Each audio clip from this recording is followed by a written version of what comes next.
Open tabs, margin notes, highlighter, bleed through quotes, research mind, steady eye, patterns only she can note. I-90 fog, whispering under wheels, skyline, afterglow, 2 states, packed rooms, quiet minds that know, no sign needed out front. They circle to her voice, questions rise before she starts, curiosity by choice. She pivots mid-lecture, checks who's leaning in close. Say the part you skip out loud, that's where the learning goes. Heads home with the speakers up, Biggie in the background, mind still mapping theories while the city slows down. She teaches the why behind the crime, the hurt behind the face, Philly in her backbone, psychology in her grace. Don't let the hype fool you, she stands 10 stories tall. She don't just teach the lesson, she teaches you through it all. Late nights with case files open, notes in the margin glow. She's showing you your story's roots, so you can choose where to go. Yeah. Biggie quotes inside the slides, right next to coping skills. Spread love between the lines of how a nervous system feels. Long days, quiet grit, humor in the punchlines. You are more than this moment, written 10 times, old assessments in a folder, ink dust on the sleeve. She can map anxious attachment before you know you grieve. 1 foot in Jersey lecture halls, 1 on the Philly street. Home is where she learned to fight, classes where we don't repeat. Grown kids texting check-ins, pride she doesn't post. She teaches minds all day, then goes in mother's most. Case files, true crime, mind behind the scenes. She doesn't tell you what they did, she shows you what it means. Your story is not your diagnosis. You are allowed to rewrite it.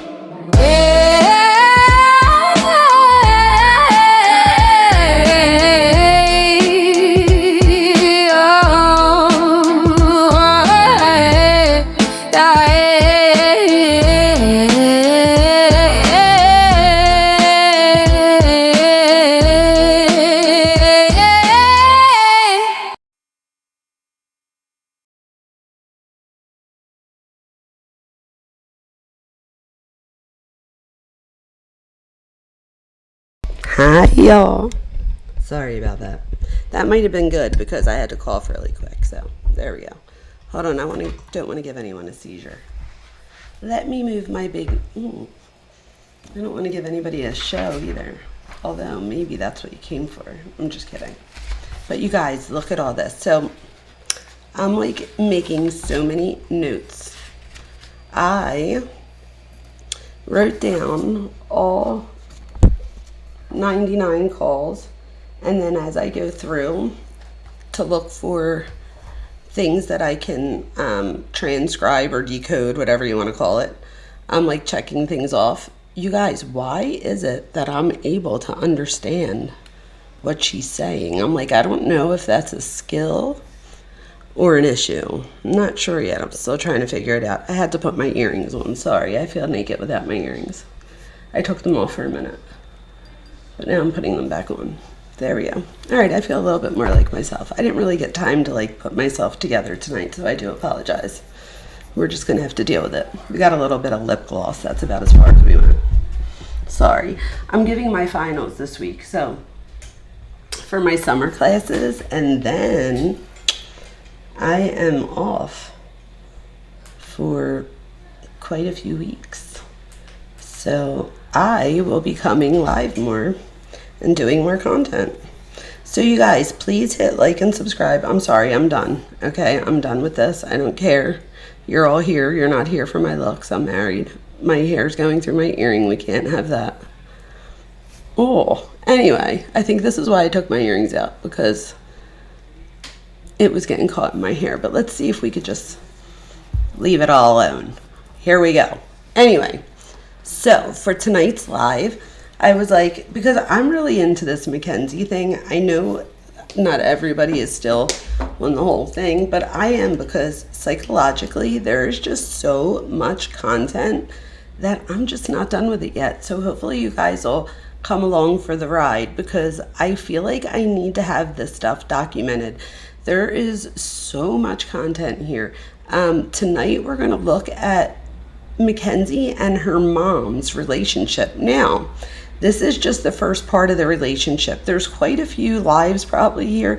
I won't stretch it out too much, but tonight we're going to touch the surface. We're going to start to get into it, because I do think that in order to understand this case, you need to understand who Mackenzie and Natalie are together and separate, okay? You're going to see, as I listen to these calls, Although we've listened to many of them, we have not, or at least I have not, heard all of them. For example, today I heard one jail call where Mackenzie lets another inmate use her card, or whatever you would call it, in order to make a call. And the first thing this inmate says when the person answers the phone is, "Oh my God, did you look up who this is?" And the woman's like, "What do you mean?" Like, "No." And she's like, "You need to look this up." So, like, in other words, look up the inmate that I just called you and her phone number, because you're going to die when you see who it is. So then the inmate goes on for 15 minutes, and I'm trying to figure out which one it is. Now, what I did think that I figured out was, because I have a good memory, I remember, and if anybody ever, remembers something different, please let me know, because I'm not trying to be right. I mean, I'm trying to be right. I'm not trying to be right, if that makes sense. I want the information to be correct, not me personally. So what I remember is, when talking, there's so many things I remember here. Of course, I'm going to not lose my train of thought. I got this. Okay, with the inmate. So she's talking, what I figured out was, there was a time where Mackenzie's talking to her mom, and she says to her mom, "You need to look it up. It happened on July 4th. We know from the calls that the year is 2023, the jail calls at least. So this incident had to be either July 4th of 2023 or July 4th of 2022. I haven't been able to do the research on it yet, but if it's that case, the mom, Natalie, says to her on one of the jail calls, she says, "Oh my gosh, is that the baby that we saw, or that I saw on visitation?" And Mackenzie says, "Yes, that's the baby." And she said, "Mom, you have to look it up." So apparently the girl who's in jail, her boyfriend killed the baby. So I'm listening to this jail call, and I don't know that it's the same person. However, I mean, I'm sure there's many people in jail for familicide or infanticide, you know what I mean, taking their own child's life. But she says to the woman, who I think is her mom, but I'm not positive, she says, she asked the mom about her bail and why Michael's bail is less than hers. And then she said, "Why didn't Michael's bail change?" And the mom says, "I guess because he's guilty." And so I keep listening. And she asks a question, and the mom says, "Yeah, they found Michael's DNA, or they found the baby's DNA under Michael's fingernails." And she's like, "What?" So then the mom repeats it. And yeah, I was like, oh my gosh. I don't know if anybody's interested in ever listening to that phone call. It's probably about a 10-minute phone call.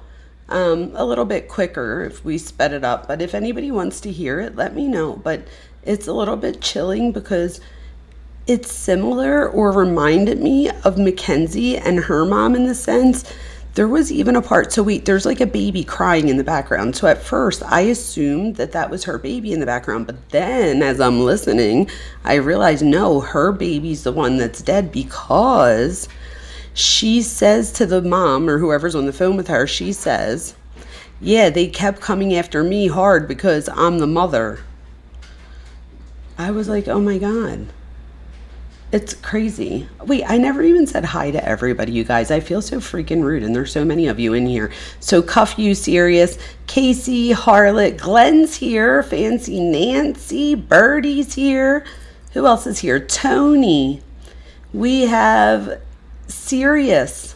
Wow, all of the friends are out tonight. All the nuggets are out tonight. Look at you guys. We have, oh, look, a squirrel. We have, hopefully, Calissa. We have the wonderful, I already said Birdie, didn't I? Joanne. We have Joanne, not Joan. We have Unravel. Welcome, Unravel. We have, who else is here, you guys? I'm almost done. Sorry, I'm getting towards the end. A Wise Woman's here. What is up, A Wise Woman? Truth, my girlfriend's here. Yay. Who else? You Two Bad Actors is here. Hi, you two bad actors. I think I got most of your all you. Hi, Heidi. All right, I'm at the end. Ember's here. Hey, Ember. If anybody else wants a shout out, write something in chat so I could see that you're here and I will shout you out. I should probably put it on all messages, not top. I hate when it does that. I don't even know why there's a top messages. I don't know if people know that, but if you click on the gear, you can put all messages, because apparently if you don't click all messages, it only shows you top messages, and I don't even know what the frig that means. Does anybody know what that means? Because I don't. Are you Sunny Now's here? What's up, Are you Sunny Now? I'm in a really good mood. Oh my God, you guys, Ava, real quick before we start.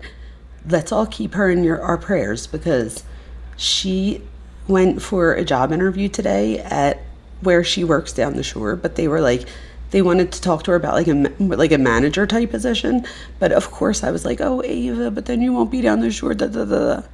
So she comes home today, and it's between her and two others. The thing is, she's 18, but I'm hoping that they pick her. The woman loved her, and she said she'll let her know this week. But Ava goes, can I just ask, like, how much an hour? I'm like, oh my God, Ava, no, you didn't. I love that the kids ask. I feel like back in the day, I would have never asked that. I would have been like, okay, whatever you want to give me. What's up, True Crime Rewind? So the woman had an accent, and Ava heard her say what she thought was $15 an hour. So Eva was like, oh, 15. She's like, I'm not trying to be what she's like, but I like make that already down the shore. Da, da. So the lady goes, no, honey, I said 50,000. Eva was like, a year? I was like, oh my God, Eva. So you guys, we got to keep her in our prayers. Jen Popel Wops here. So everyone, keep her in your prayers, because this would really help. I told her if she gets this job, she lives at home. She needs to pay for college right out of pocket, so she has no student loans, which she's getting most of it. She only has to pay for like the books and all the, like, there's like fees and stuff. I think it comes like, it's between $5,000 and $7,000 a year, not a semester, a year, which is incredible. She's going to LaSalle, and they just sent her a big package, but she got scholarships. Woo, woo. Yes, good for her. Thank you. All right, now let's get back to Mackenzie Shirilla. Twisted Crime Tales is here. Look at you guys. Again, if you come in here and you go into our chat and you write something, I will shout you out right now. Girl, I'm in a good mood. And Guy, I saw Glenn in here. I don't know if you're only guy in here. Where are my guys at? Happy Father's Day.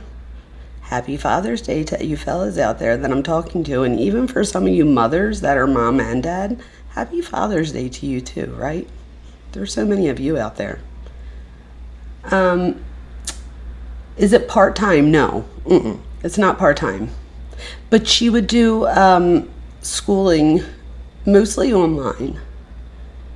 But I think that's like a great opportunity. I know that, I don't know what it sounds like, if it's a great opportunity to some people, but coming from where we come from, she was like, wait, what? So we'll see what happens. How many subs do I need to go live on the unscripted channel? I'm so glad you asked that. So I tried to go live the other night, you guys, on the unscripted channel, and I totally forgot that you can't just go live. I thought like they changed the rules and you could go live with a lot less. But I have another channel, you guys, where it's called, what's it called, YouTube? It's called, hopefully one of the mods could put it in the chat. It's literally brand new. It's like Jamie Unscripted. There's no Dr. Vona over there, okay? And when we went over there, I even tried tonight to do it again. So then it told me that like I needed to like verify my account or my channel, so I did, but then it says you have to wait like 24 hours, so we'll see what happens. So Joanne gifted some jewels. Thank you, Joanne. I appreciate you. I really do. Thank you so much. I do appreciate all of your generosity, you guys, even for those of you that don't have it and you guys hit like, and some of you can share on other platforms and even hype, that is like everything, believe it or not. So yeah, so thank you, Joanne. So you guys ready? Let me start uploading this while I'm saying hi to everyone. It's right here. I just have to connect it. So let me do that now. It's a PDF. Hold on. I changed it to a PDF so that to make it easier, but now let me see. I might just have to do the regular PowerPoint.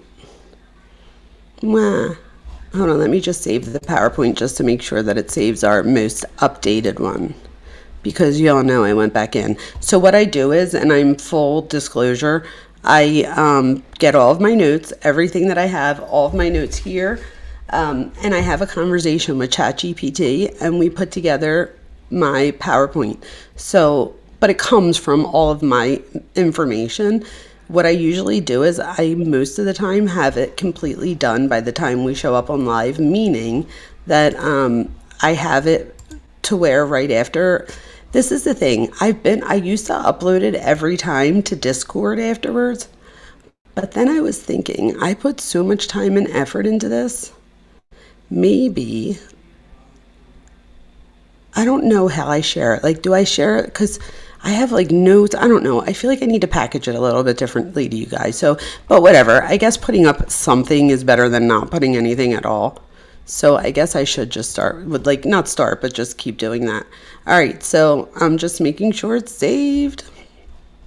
All right. We're saved, you guys. Now let's try to upload it. Okay. Let's try this again. So how was everyone's day? Hopefully everybody had a fabulous day. All right, fingers crossed that this is the right one. It's uploading. It's processing the file. You guys, my birthday's coming up. I think I should go live for my birthday.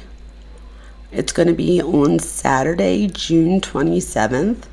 And last year for my birthday, I did a dual stream. Or no, was it a dual stream or was I just on? I might have just been on Drunk Turkey. I don't even know if there was dual stream yet, to be honest with you. And then he came on my show. And it was my very first, like, super chats and stuff. It was so amazing. I looked back at it I just looked at it. Your birthday's 6/25, Alexa. No wonder why I like you so much. I'm a Cancer, yes. Gianna's a Cancer. I'm a Cancer. Ryan's a Cancer. The dog's a Cancer. Ava, not so much. The poor kid is not a Cancer. But the rest of us are, so she kind of has to put up with that. Oh, wait, let me take the chat off of the screen just for why we do this, so that people can see. Just in case anybody wants to use this afterwards, I'm actually really cool like that as a creator. If anybody ever wants to use or reference my notes or my slides or whatever, please feel free to do so. I'm okay with that. Hopefully you'll give me credit for it, but you know, I'm okay with it. So I'm letting you know here, I'm not going to copyright strike you if you use it. But here we go. So we have Mackenzie and Natalie Shirilla, a relationship built on love, loyalty, and control, you guys. So is this support, is it protection, or is it pressure in disguise? So we're going to see. Thank you. Hopefully you'll be able to wish me happy birthday when it gets closer. So we'll see what happens. We need an Amazon list. I don't even know how to do that, serious. I mean, of course I know how to make a list, but I don't know, like, how do you do that? Because you obviously don't want to put your address out there, because we all know all we need is my address. So you know what I mean? Not for any of you guys. I'm sure you're all sweet as pie. But serious, will you do me a favor? Will you, like, maybe text me about it and help me or something? Because that would be cool. I would like that. Early birthday beach on your birthday. So my mom has a house down on the shore. So sometimes I go down there, and believe it or not, I don't know if you guys are going to be mad at me, but I don't love the beach. I like the boardwalk and the pool. Who's going to be mad at that? Put a 1 in chat if you would like the beach better, or put a 2 if you like the pool better. Now, I'm sure you like both. I mean, I do like the beach. It's not that I don't like it, but when I'm down there, if I'm doing like I'd rather go to the water park or like go to my mom's pool, just stay in the backyard and, chill in the pool. and then go to the boardwalk. So put a 1 for beach, 2 for pool. 1 for beach, 2 for pool. I'm just curious. I'm assuming many are going to say 1. Because I guess like the beaches, I guess you can get a pool anywhere. Yeah. Both, but for different reasons. I like that. You know what it is? I don't like all the Wildwood has the shore, Jersey, all of New Jersey has like the softest sand, but it gets everywhere. So between your teeth, like you'll be eating, I don't know, like pizza on the boardwalk later, or no, you'll have like ice cream and you'll get a crunch from the sand and it gets all in your spots and all. No, thank you. I like the pool better for those reasons. Anyway, back to Mackenzie and Natalie Shirilla and their dysfunctional relationship. In my opinion, everything I say tonight is in my opinion. I've been teaching psychology at the college and university levels for over 20 years. I teach psychology. Psychology is very much everything. I mean, it's what I do every single day. And I teach 3 semesters a year. So I teach fall, spring, and summer. This is like psychology is everything. So I teach psychopathology. Right now I'm teaching family violence and I'm teaching developmental for the summer. They're my 2 summer classes that I have right now. But again, they're going to be up in a few days. So let's talk about this. But anyway, I'm not diagnosing anybody. I'm just looking at behavioral patterns based on all of the things that I teach at work and in my psychopathology classes and stuff like that. We're going to start out, you guys, with... Hold on, let me get this. Oh, sorry, I skipped all the way down to my references in my notes by accident. Hold on, I'm going back up. Okay, so we're going to look at the relationship pattern between Mackenzie and her mom. And before anyone tries to turn this into blame the mother, let me just say, because I wanted to make sure, I'm like, whatever you do, do not make this a, like, blame the parent, like it's the mom's fault. That is not my intention. So we're not going to say that parenting causes a crime, obviously, right? But I am going to ask, what's the relationship system that shows us about soothing, rescue, limits, conflict, and accountability? So the important psychological question for me is, when a young person is distressed, who regulates that distress? When there's a problem, who solves the problem? When there's consequences, who holds them? Is there a pattern, and when does this pattern start taking place? Okay, so we are going to see things from, and everything here, it has a reference, just so you guys know, and I always include references, but we're going to be referencing things like her text with her dad, because her and her dad will often bring the mom up, so you get to know a little bit about the relationship through there. We have a few jail calls that I have some parts or whatever that we can hear, that we're going to see what I'm talking about, and we're going to see we're going to look at the relationship pattern. So, and again, that big thing about soothing and teaching regulation of emotions, if we don't know how to regulate our own emotion, it's then hard to teach our children how to regulate emotion, or even how to identify emotion, right? You have to identify an emotion before you can regulate it. So in my opinion, what I see, because I've been listening to these jail calls, and I mean, everything that I thought, I now can triple down on, in my opinion. So I see evidence of enmeshment, which I've talked about before when we did the live on eating disorders. If you have not checked out that live is more about eating disorders than it is about Mackenzie Shirilla. However, I always use a case to tie in whatever the psychological issue is that we're talking about that night. Tonight we're talking about relationships, a parental relationship that we call enmeshment, even triangulation in some instances. So with enmeshment, think of someone that they breathe the same air, in the sense that you don't know where one starts and the other one ends. So there's blurred boundaries. There are no boundaries, really. One person's distress becomes the other person's immediacy, so their job to fix. When you wake up, it's like you wait to see what this other person's mood is before you can really tell if you're going to have a good day or not. Like, you literally feed off each other in a way that lacks boundaries in every healthy way possible. Triangulation, when I talk about that, or if I say that, we're talking about two-person conflict gets routed through a third person. We're not only going to see evidence of the mom doing that with Mackenzie and Dom, but you could even see evidence of the dad talks about how he says he's trying to defend himself. I believe it's in the Chris Cuomo interview. And he says to Chris Cuomo, he says, they were never going to break up. Don't let anyone tell you that. They were never going to break up. And my wife, she was trying to help them through their, like, that they had like little issues that everyone has. And my wife was, and I was like, nope. Thank you, Lucas Squirrel. Nope, we're not doing that. I said in my head, guilty of crimes here. What's up? Guilty of crime. I was catching you earlier. So, yeah, so we're going to see that too. So triangulation is never a good thing, especially when it's your parent. I promise you this. If you're listening right now and you date people, let me tell you this. As a parent or as your friend or as your cousin or your sister, brother, father, whatever it is, you have to remember something. It is 100% okay to share things with me as your friend, all those roles.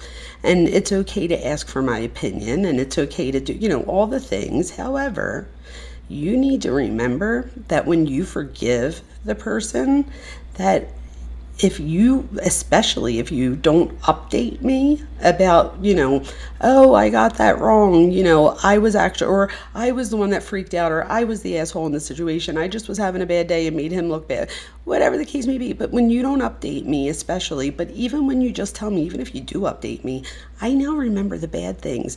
So when you forgot about the bad things and you ask me like, oh, I'm thinking in my head like, because he called you a bitch 4 times. He talked about your mother. He made fun of your sister. He yells at the neighbor. Like, you start remembering all the things, right? So just remember when you're dating someone that it is 100% okay to ask for someone else's opinion, to talk to someone, to be a soundboard off of someone. But just remember that after, when you forgive the person, that those other people that love you are not going to forget. So remember that. Goes hand in hand. Let's see. My mom used to test every lake, river, and creek. I didn't see the first part of that, so. People swimming in water, that's too damn hot. Oh, I need to swim in some water.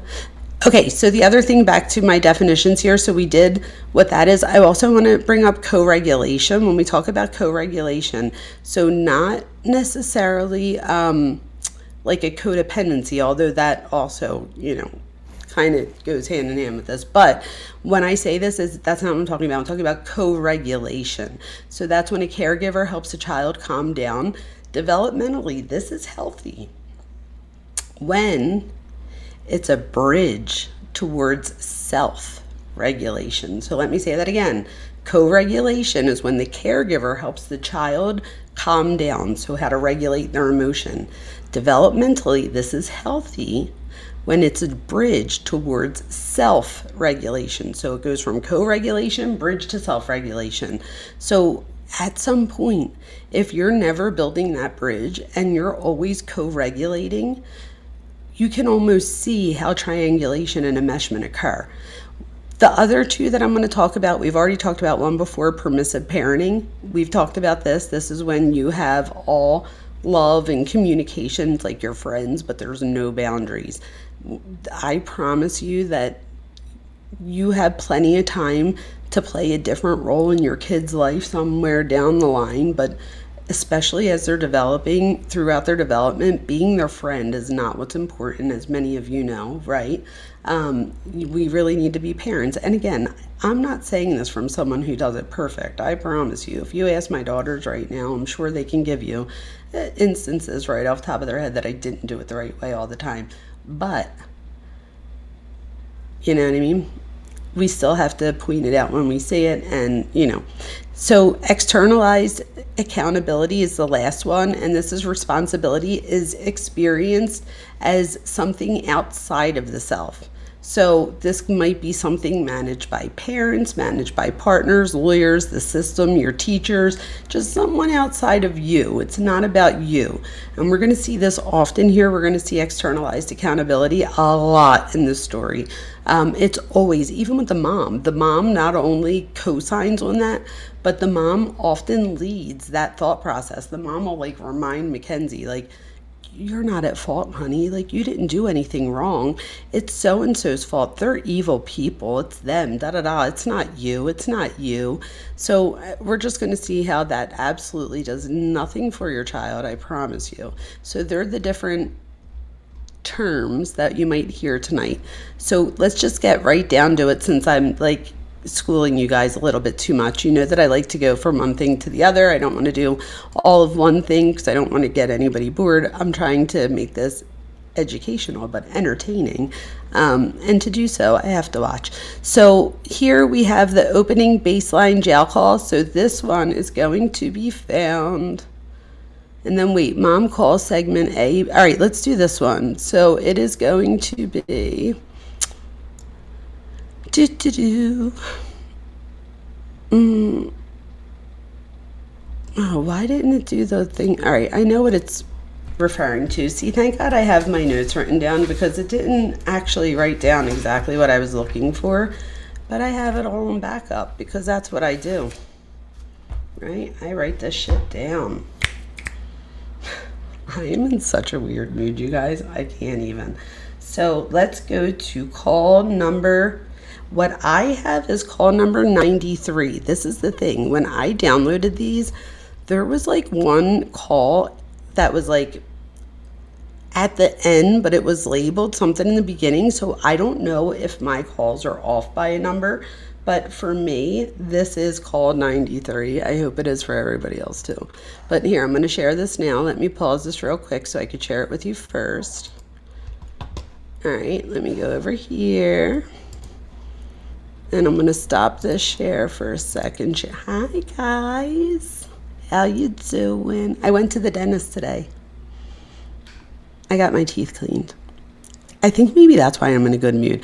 I get so... Does anybody else get scared to go to the dentist? Put a 1 in chat if you get scared to go to the dentist. Because I'm always thinking that they're going to tell me that they have to do like some deep scale cleaning, or, I don't know, a root canal, or like something horrible. So I work myself up.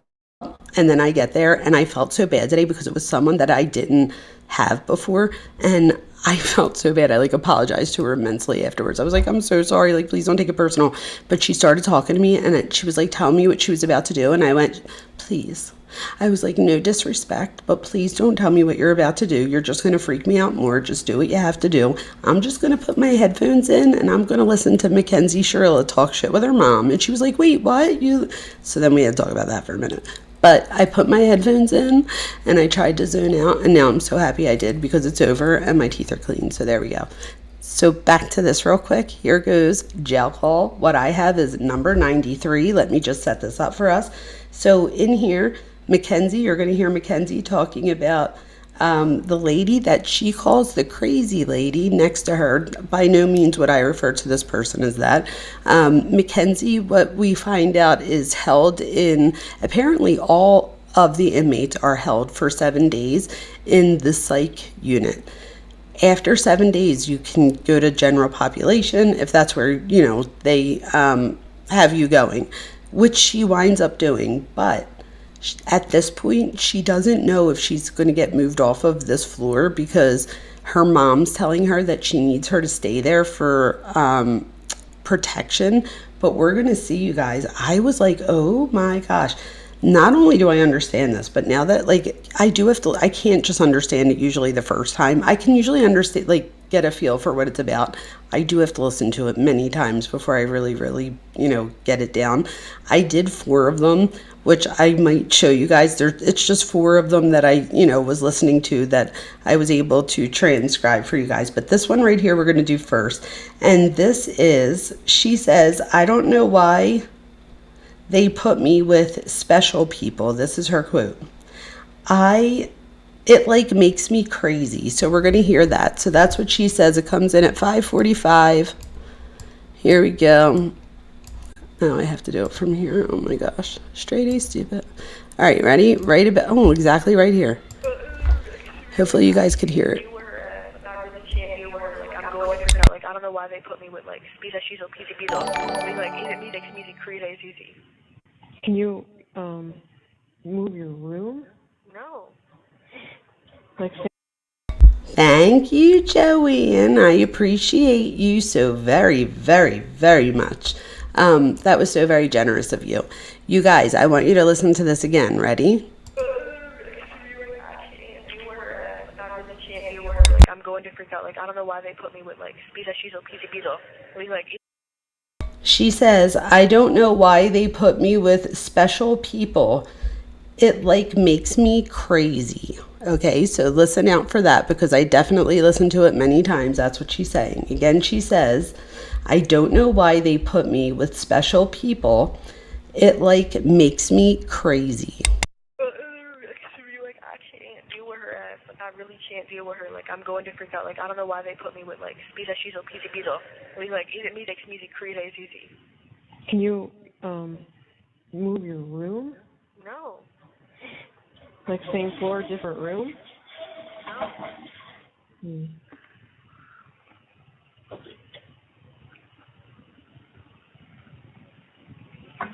Like, no. I'm so irritated. Like, I would hate her so much. Like, I literally fucking hate her. Like, so goddamn. Okay, so over here, I'll rewind it that 1 second. So what you're going to hear her say here is, I hate her so much. Like, I effing hate her so much. She's talking about the woman that's next to her in the jail. So this woman is in the psych unit because she's in the psych unit. She's not on like a 7-day hold. Natalie is definitely Delulu. Wait till you hear. It gets even worse. Wait till you see. You know what I mean? Case, I don't know if I said hi to you. I feel like I did, but just in case. What's up, Case? How you doing? So, yes. So here we go. So let's keep listening. Like, no. I'm so irritated. Like, I, like, hate her so much. Like, I literally fucking hate her. Like, so goddamn much. Hey, hold on. Say hi to Daddy. Marla. Hey, Hold on a Dad. second. Say hi to Daddy. Oh my gosh, I don't think I really heard her say no there the first time.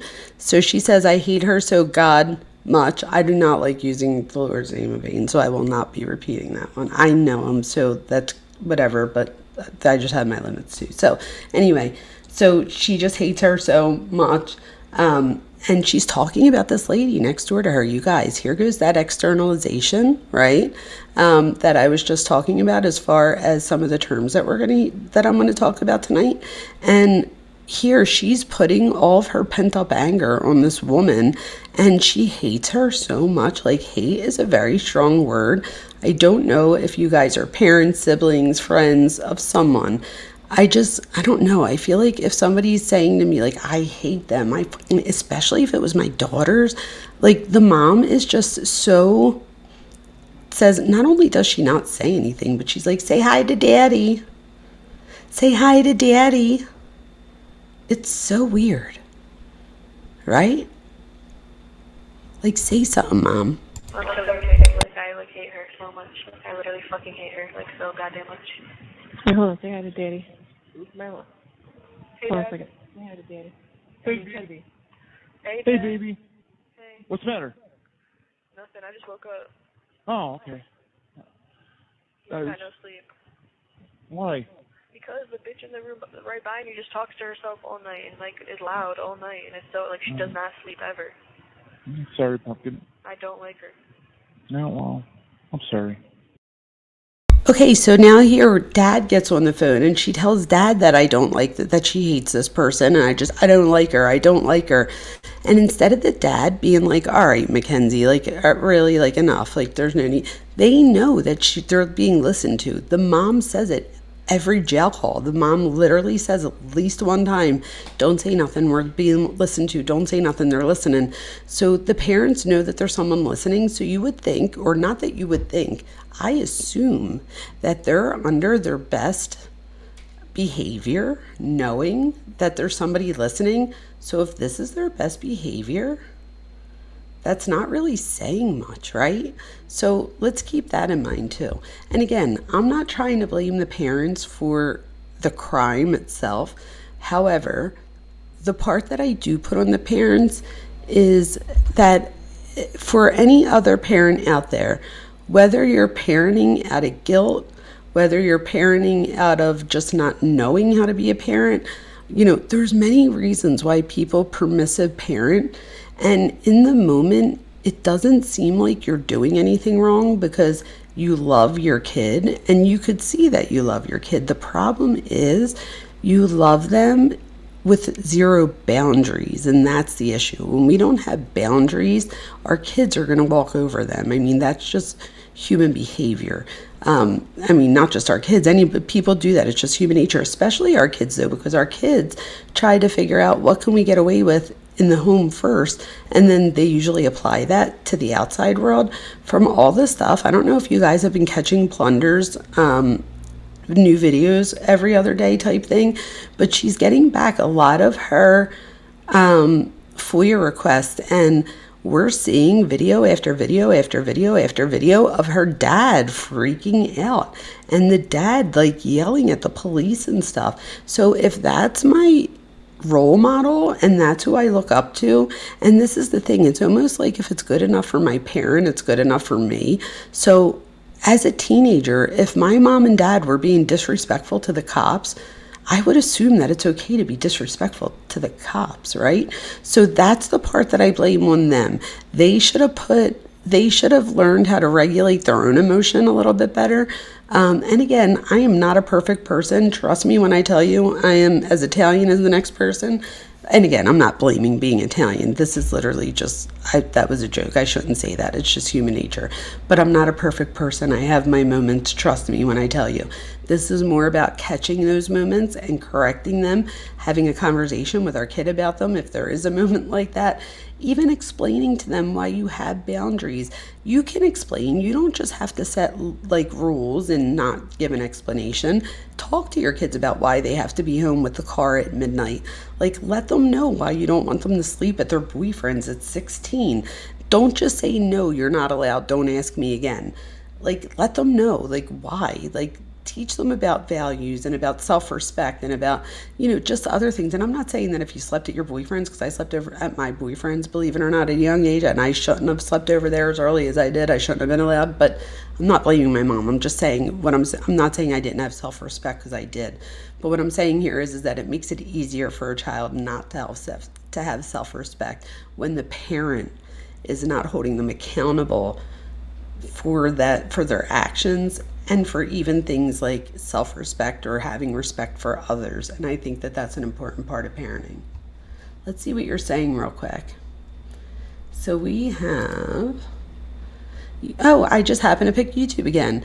Well, you need someone to be on your side and show they understand sometimes, but it's good to hear the other side and some point. My mom always did the other side thing. So this is the thing, you two bad actors. My husband will tell you, playing devil's advocate is my best and worst quality. And I've told you guys the story before. Remember when he was cutting someone off and he's like, sometimes I just want you to like be like, yeah, right, like F that person. And then the next time I was like, ah, and I like freaked out and he looked at me and was like, don't do that, please, ever. Like, I did it on purpose. But that's that whole story, right? Because I usually play devil's advocate. The thing is this though, I don't always, like, if my kids are upset about something, for example, if my kids were being bullied, let's say, because there was an instance before, when my daughter called me crying and told me what was happening, I believed her. When the principal got on the phone and gave me a little bit of a different story, I knew in my heart that what my daughter was telling me, even if it was just her perception, that was her reality and that the principal's reality was just very different than mine. So it's not that I don't just walk in and say, because I am the parent where, like, if somebody's mom said your kid called me a bitch type thing, I'm going to believe that parent and be like, oh my gosh, like, I'd be mortified, and then you're getting punished when we go home, and I don't want to hear it that you said witch, not bitch, like, whatever. Do you know what I mean? Like, we're not doing that. So I do believe when other people say things. So I'm not that parent that's like Steve when he said that he walks in and he asked Mackenzie, did you do that? And she said no, and he said, that's good enough for me. Like, no wonder why the kid, and that's the thing, you guys, there's things that we now know to be different. So when we watch these body cams and listen to these audios, in the beginning, when if you go back to my first few lives about this, I was on the like bridge of like where I fell on this. Like, did I think this was on purpose? Did I think da? The more I listen and the more I see the human behavior of not just Mackenzie, but her parents. I don't know if you guys have seen the one yet where Mackenzie allegedly bumps into a couple with her car and then takes off, and the guy takes a picture and gets her plate. So the guy gives the plate number to the police. So it's not that he just said, there's this girl, Mackenzie, I know it was her. He legit took a picture of her plate, shows it to the cops, and the cops look her up through that plate number. And then they go to the parents' house, Mackenzie says, I didn't do it. She says, I'm not doing this fraud bullshit. This is some poor people shit. That's what she says to the cops. I'm not doing this poor people shit. Alleging that this couple was poor and that they were going to try to sue her, who has money, for something, and that they're making this up. So now looking back and like watching that, knowing that she most certainly probably, I mean allegedly, but in my opinion, she did it, right? I mean, you don't just take a random picture of someone's license plate, call it right into the cops. And the other thing is Plunder was able to then go back and corroborate and triangulate where she was. And you see her in her car around the area where this allegedly happened, and she's in her car taking videos and Snapchats and all the things. So then it all matches up. Like, it was, in my opinion, 100% her. But the thing is that she lies so like it's no big deal, and her parents, like the dad, sometimes will push back a little bit, but not enough. He eventually capitulates every single time. So it's just, I don't know. So let's finish listening to some of this. Yes, I need Hopefully to get off. Well, This floor we'll is shitty. I need to get off this floor. okay, we'll see. I mean, we're going to find out tomorrow. So, I mean, one more night. Hopefully. Yeah, I'm nervous sure. for tomorrow. Yeah, me too, Pumpkin. I'm Are angry. you coming tomorrow? Yeah, absolutely. Nothing will keep me away. Get all my friends and people to come tomorrow. We'll do the best we can, Pumpkin. Alright, I love you so much, Dad. I love you too, Pump. I do. I love you. I love you. I love you. Love you. I'm angry for you. I'm really angry for you. Yeah, this is shitty. I don't know. Yeah, well, you're getting a bad deal, baby. That's okay. I mean, you know how this is. I mean, the Strongsville detective, he's an idiot. The prosecutors must be a election year for him. I mean, they're screwing you. I mean, they had you on an OMV and they didn't do it. This is wrong. I mean, it's fucking irresponsible. They both, the guy should be disbarred. The judges probably should be disbarred. Well, not this one, but at least the first one. Well, you know what I'm saying. Anyways, I gotta go because I'm gonna say something and it's gonna make someone's feelings hurt. Okay? All right, bye. I love you so much, Dad. I love you too, Pumpkin. I'll talk to you later. Bye, Dad. Hey. Okay, Mom. Oh my goodness. So just before I forget, the important part here for me, you guys, is that the dad not only shows that he has antisocial behavior. When I mean antisocial, I don't mean antisocial personality disorder. I mean like anti-society. Like he shows emotional dysregulation here. He tells her how angry he is. But did anybody notice how she gets like happy about it? She even says to her mom, I don't know if it's in this call or a different one, that she needs everybody, or she needs the mom to be more like the dad and be outraged for her. And then in later calls, the mom will act like she's really pissed off about something, but I'm like, wait a minute, and I'll go to my notes and I'll be like, oh my gosh, that was after this call or whatever. So I'm like, oh my gosh, this mom is doing this because she made a mental note that she needs to act more outright. Like, it's just, the whole thing to me is dysfunctional on so many levels. And again, this is my opinion, and I have a right to my opinion, right? So Calissa says, Dr. Vona, can you please discuss why parents' only concern is Mackenzie's needs and desires? Why is Danny not even a thought in their mind? Who? And I know who Danny is. I said that joking. I said that because Mackenzie, I don't know if anybody heard the jail call where she goes, Danny's literally on speaker. And Mackenzie's like, what grade is she in again, Mom? And then she's like, Danny, what grade are you in? 10th? And Danny's like 11th. I was like, oh my God. And the mom will talk to her about like, you know, and granted, you do hear the dad on one call tell the cops that they had to take Mackenzie's door off her hinges, but the mom knowing that people are going to listen. See, that's the difference.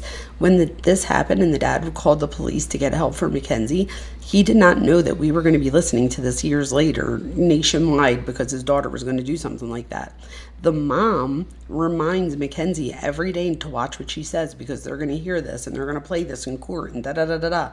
And she still overshares about Danny and how she had to take her bed frame for taking food. Like, that made me so pissed, I can't even tell you.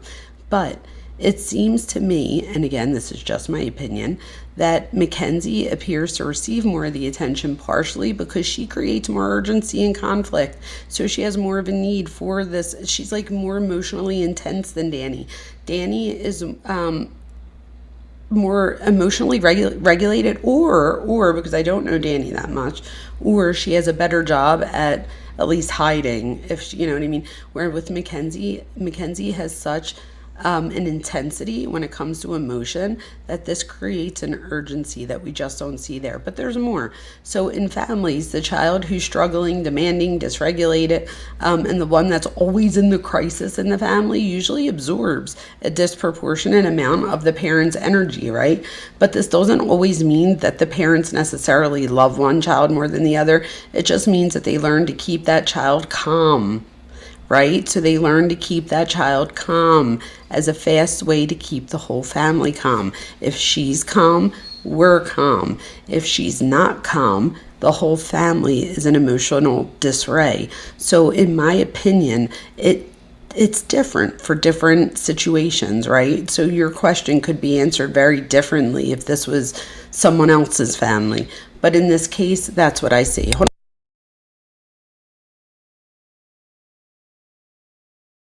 Allie's like torturing Thor. So here we go. Mackenzie also appears to be a high needs child as far as she responds to her friends' requests all the time. She wants to know what's going on. She wants to know, she needs to know how other people perceive her so that she knows how to perceive herself. And we see this when she asks the mom things like, well, what's going on in the news? Like, what's happening there? Or she'll ask about her friends, or she'll be like, that was weird as fuck with Rosie and stuff like that. And how at one point she like questions Rosie's loyalty, and the mom's like, no, trust me, like Rosie's one of your ride or dies, which I actually agree with that. I'm wondering if her and Rosie's relationship has been strained, if anybody knows the answer to that since these jail calls came out, because we know that Rosie does the Netflix documentary and she sticks up for her there, but then right after that, and a little bit before that maybe, but probably too late for Rosie to, take back her, not that she would want to on Netflix, but I wonder if she's heard these calls since and how she feels about them if she does. So we'll see what happens with that. But I also think that we have a cycle here, right? So Mackenzie escalates, then the parents need to respond, and then the parents become more focused on preventing the next escalation. So it becomes a big cycle. She escalates, the parents become more focused on preventing the next escalation after they respond. Escalation, response, prevention. Escalation, response, prevention. And unfortunately, Danny just gets lost in the sauce here. And that is so unfortunate. Also, the more responsible, or less disruptive rather, the sibling is, they often receive less attention. And this is because the parents believe that they don't need as much attention. So that child can become the invisible, competent child, even if that child really isn't. So that child could very much need, just as much emotional support, validation, all the things, but maybe doesn't know how to articulate it in the same way that the other child does. Being that Mackenzie's the oldest child, I assume that, everything then gets in comparison to her because that's what they know is their norm. So anything that deviates from that, they just take as different. So if you're not, emotionally dysregulated, then the opposite would be emotionally regulated without ever asking if that perception is a reality. So Mackenzie needs them. Natalie needs to be okay. She needs the rest of the family to be okay. So to do that, she needs Mackenzie to be okay. So she winds up giving Mackenzie the things that she wants, or the things that she wants to hear even. And that makes Mackenzie calm down, which in turn makes the family unit stay focused. Hopefully that answered your question. Hopefully that answered your question. So in other situations, like other families, you might have parents that are like avoidant of conflict, but I wouldn't say that here because Steve is very passionately, he says what he wants to when he wants to. Oh my gosh, Cuff you. Oh my gosh. Yes. Cuff you, I don't know why the music's not going off, but let's do a dance. We're so close to 5.5 thousand. Please sub up if you haven't. If we make 5.5 thousand, I will gift 5 memberships. Oh, look at you, Cuff you. You don't have to do all that. I appreciate you. Thank you so much. Thank you for really believing in me and believing in this channel. I really couldn't do it without you guys, all of you, especially my moderators. So thank you guys so much. What's up, J-Lo? Thank you. Thank you again, Cuff you. So let's see, you guys. Let's listen a little bit more to see what happens next. And I'm going to leave Cuff you's thing up here for a little bit to see if it pushes or moves anybody to hit subscribe. You just subscribed, Edith? Thank you, Queen. Oh, you did too, Gwyneth? Oh my God. And Debrina? You guys, I'm so afraid to say people's names ever since I messed up Joanne's. I'm like, oh, thank God for my daughter, because nobody here wanted to hook me up and tell me. Not one person said, you're calling this poor woman Joan and her name's Joanne, you asshole. Not one person. Nobody. They all let me call her Joanne. Call her Joan, including Joanne. Joanne was like, I'll just let her call me Joan. Fuck it. No big deal. You see what I mean? Oh my God, what just happened? Cuff you. What's happening? Oh my God, Cuff you. Wait. Oh my God, thank you, Cuff you.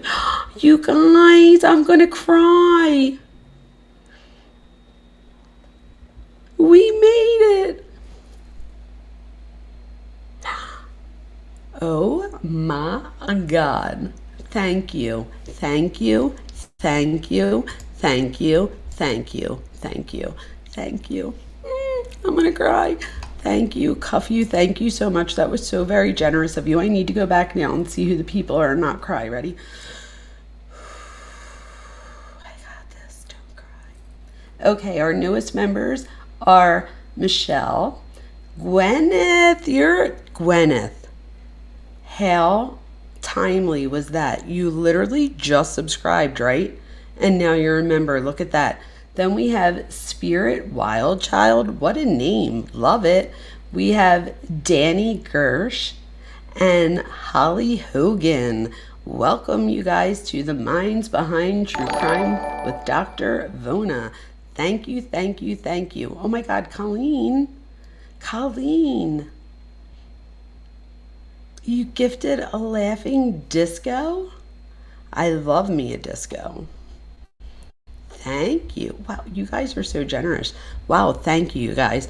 And please, if you wouldn't mind to hit like so that other people can see that we're live and they can come join us as well. I do appreciate you all. Thank you so much. Amazeballs is right, Colleen. I am speechless. Wow. I'm so annoyed. I cannot believe that shit. Yeah. That's the most annoying shit ever. Last night? Yes, like she But I just want to be clear. Daddy was not talking about this, Judge. He was talking about the other one. But the other one even did, like, really good things. And he doesn't know. He's just her. You know that, right? I don't care. His opinion has nothing to do with me. That's just what he thinks. But, right. You know, Well, I'm trying to get money why, to say why? hi.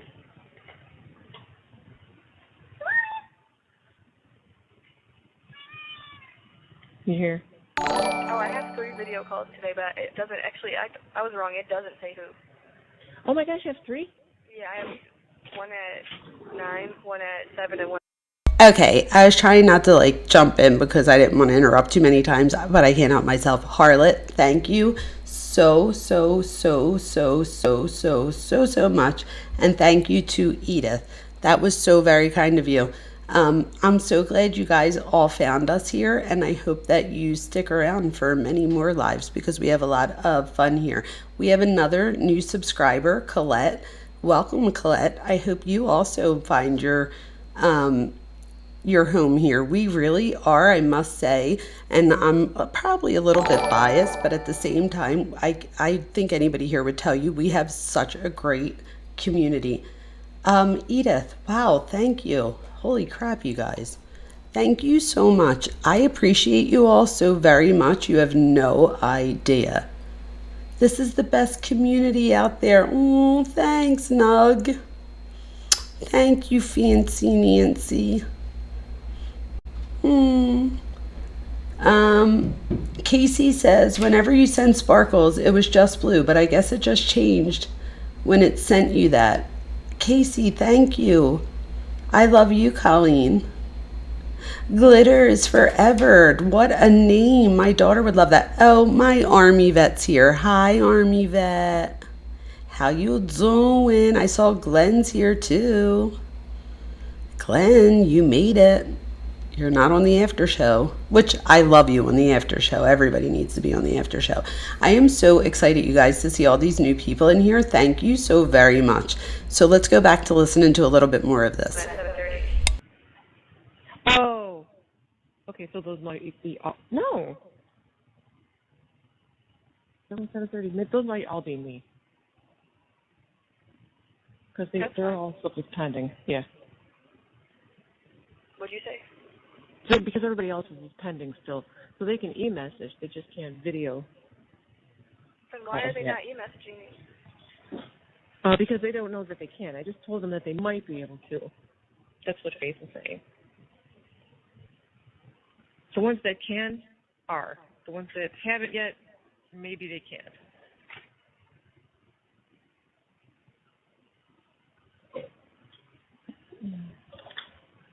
Damn, the hair on my legs is so long. This is so sad.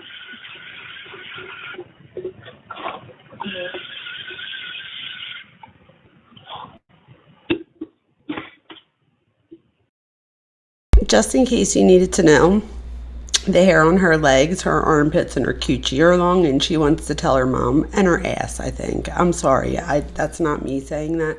That's what she said. I'm just sending the message home. You know what I mean? Just see me as the messenger. It wasn't, yeah. Anyway, what we're going to hear next is Angelo. I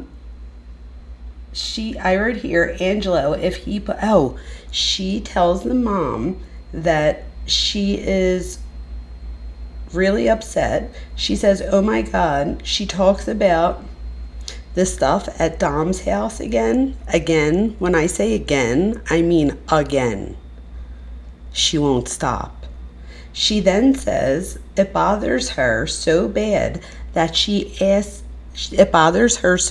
because she asked Angelo if he could go in Dom's room and get a few pictures of them to put in his casket so that she could be with Dom forever. Now just imagine, you just kill someone's family member.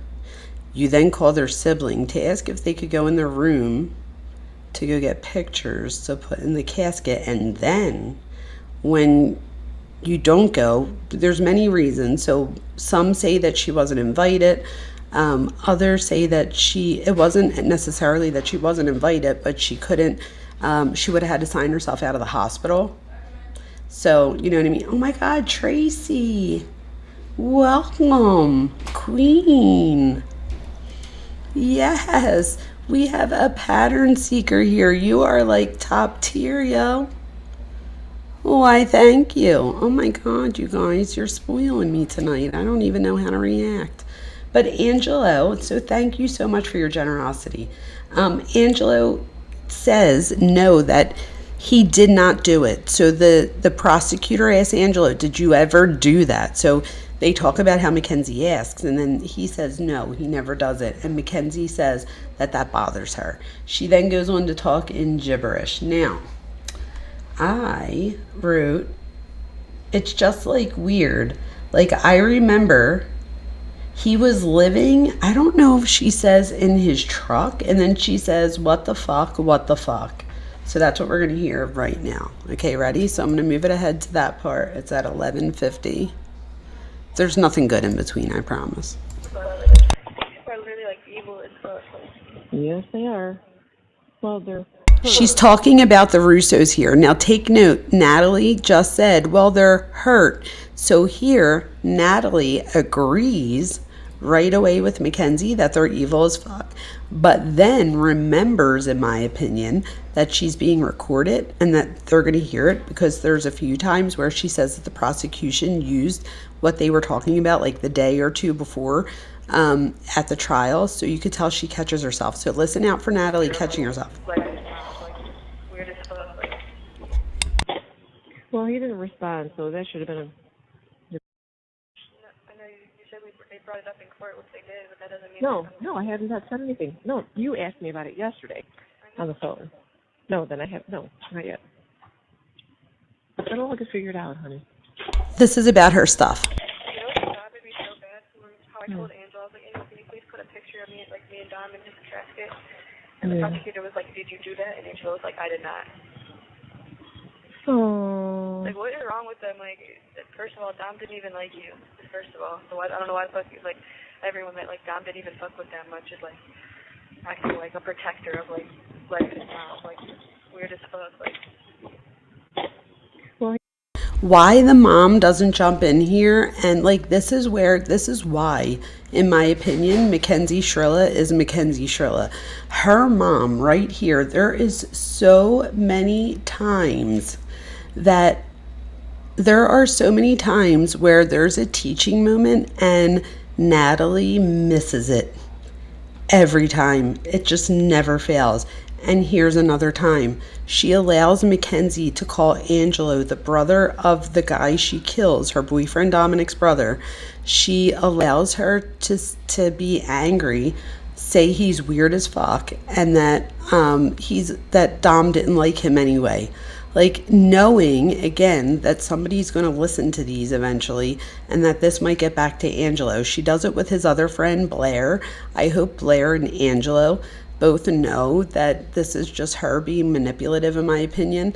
I don't believe that Dom didn't like his brother, obviously, but this was her way. This is a very bullyish move, manipulative move, in my opinion, and this is her way of, she says Angelo hurt her by not putting the picture in there, so her way to then retaliate, because she has to retaliate, it wouldn't be Mackenzie Shirilla if she just let it go, right? So by retaliating, she lets Angelo know that he's weird as fuck and that his brother didn't even like him. And again, this isn't true. This is what she's saying because, you know, she felt like a knife in her. Now she needs to jab back at Angelo. It's so dysfunctional. He didn't respond, so that should have been the first time that was not going to happen, which that sucks. just pissed me off so bad. I just been thinking about everything that they said. Like, now it's just like starting to come to me, like what was said and shit. I'm like, what the fuck? Like, people are literally like evil as fuck. Yes, they are. Well, they're hurt too, which is making it worse. That's what I'm saying. They're hurt, but it's just like weird. Like, and like it's just like I've been. Season we don't need to feed our cheese. Lisa needs to feed us. We just need to feed us.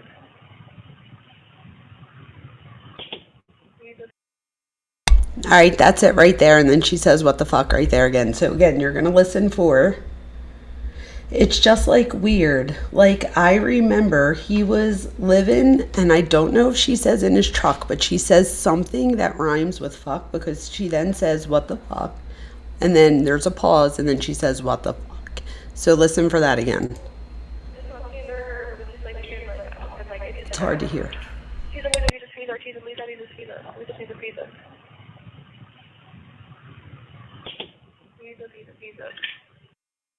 Did you guys hear that? So it was prolonged. She says something, and it is hard to hear, but then she says, what the fuck, and then what the fuck. But whatever she says rhymes with fuck.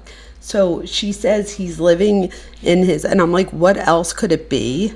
So that's how I came up with truck. But if anybody else could think of something different that's one syllable, that would rhyme with fuck, because it literally rhymes with the word that she uses when she says fuck. So somebody let me know if they think it's anything different.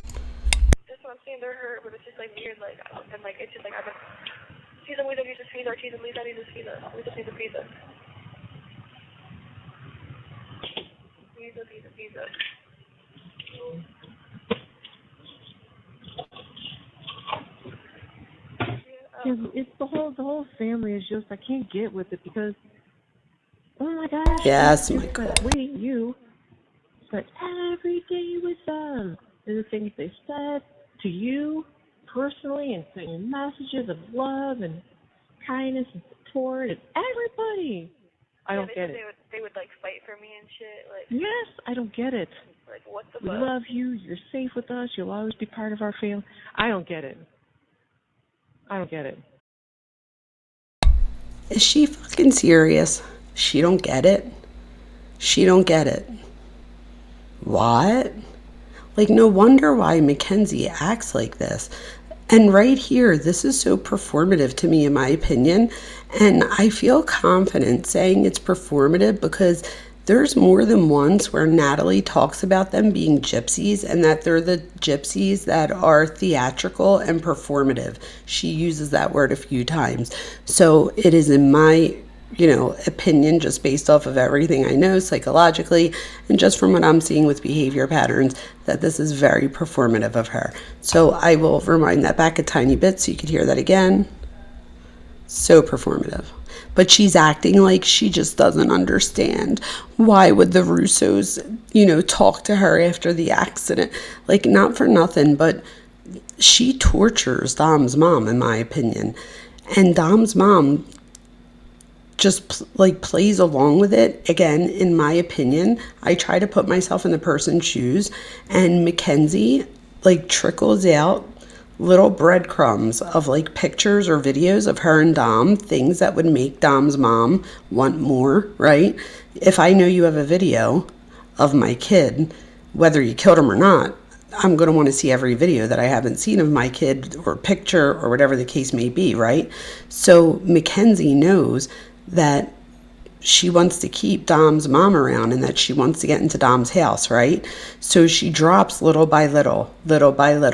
And I think, in my opinion, that keeps Mrs. Russo coming back or feeling like she needs to come back because she wants, I bet if she knew, if she had confidence that there were no more pictures, no more videos, which she knew there were more because Mackenzie would tell her, I have many more of these. Why not just get a disc and put them on there for his mom? Or just give them, send her all of them at once. She trickles them over a matter of time while she begs Miss Russo and goes as far as saying to Miss Russo that she understands because they both are equal. They both lost somebody very important to them. I nearly dropped dead when I read that. I was like, wait, what did she say? No, she did not. Just compare the pain of losing a boyfriend that she kills with the pain of the mother losing her kid. So out of touch, right? And then Natalie jumps on the bandwagon and agrees with her and says right before this that everybody knows Mackenzie, everybody knows it's not your fault. Everybody, she says, everybody. Come on, get a life. Are you kidding me?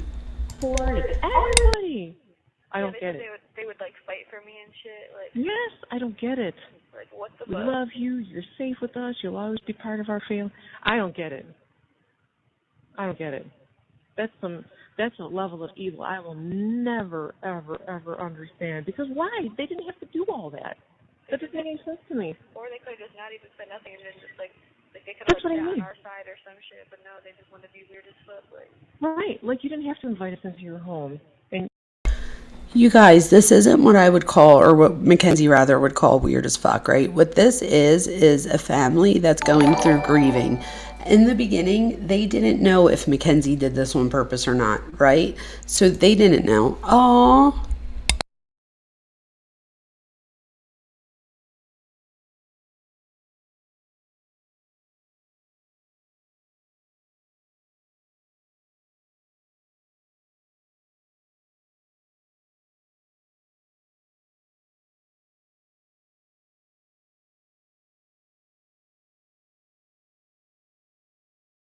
oh my God, I just had that muted. I apologize.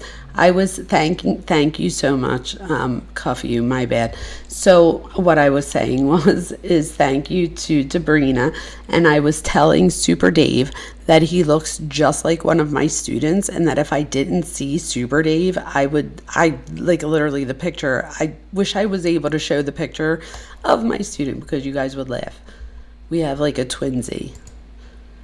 Okay, so thank you so much. That was so generous. Let's keep going. There's like another line or two in here. In your heart and say those things. Like, that was completely unnecessary. That's crazy psycho level. That's crazy. I don't understand that part. Who calls a grieving family psycho level? What's up? Like, you didn't have to go out to dinner with her. You know what I mean? You didn't have to come over to the house and drop off gifts for her. That's weird. It's weird. It was completely unnecessary. I don't even know why. What kind of mental bullshit is that?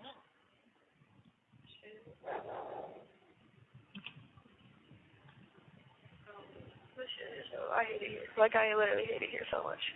Yeah, I know. Like, Sure. I'm trying to get the fuck like ease off. One moment at a time. Mm-hmm. He's like, ease off. You have 1 minute left. Yes. We can do it one more time. Oh my gosh, did you get my message this morning? Huh? Did you get my email this morning? Hold on. I'm gonna call you back. Well, after log in. Whoops. Yeah, I'm gonna call you back, then log in, and then tell you. Yeah, you can call me back one more time and then I have to work. I'm gonna reply when I'm off the phone with you. Yeah, of course. Yeah, don't even read anything yet. I just didn't know if you saw it yet. Save it for when we're off the phone. Oh yeah, about the calls. Yes. They're only $2. Yes. $2 freaking. I have on here. Holy shit. Okay. And I could have set up my card. Oh no, this is the same call. App too. I didn't know that. Okay. Real quick, to end that call, Mackenzie says at the very end here, she said, she just did it real quick. I don't even know if we heard it, but she said, I'm trying to get off this floor. Like, get me off this floor. That's what she says to her mom. She says, I hate it here. Like, so she's telling her mom she needs to get her off of the floor. She can't take it. So, which is funny in the sense that right before that, Mackenzie says to her mom, and this might have been a different call, but it's the same idea. And it's funny because Mackenzie says in the call, she's like, oh, and I'm just going to, if my friend doesn't get moved, I'm just going to stay on this floor with her, like as if she has dibs on which floor she wants to go to. But then starts speaking in gibberish right after and says to her mom, you have to call the warden and get me off this floor. Please get me off this floor. Which just says to me that, again, Mackenzie knows that somebody's going to be listening to this, right? And therefore, she wants to look like a hard ass, and she's not. What's up, Lori Eyes? Thank you. Thank you, guys. I appreciate you. You have no idea. The car should have been taken away from her when they saw the reckless behavior, right? And in one of the jail calls that Plunder just had, she says, we hear the dad say to the cop that Mackenzie right there is yelling at the mom, and the cop's asking him questions, and he tells the cop that Mackenzie smokes pot and that and he says it more than once. He says, she smokes pot, but there's nothing I can do about that. What? This was in 2020. So she was 15. What the fuck do you mean there's nothing you could do about it?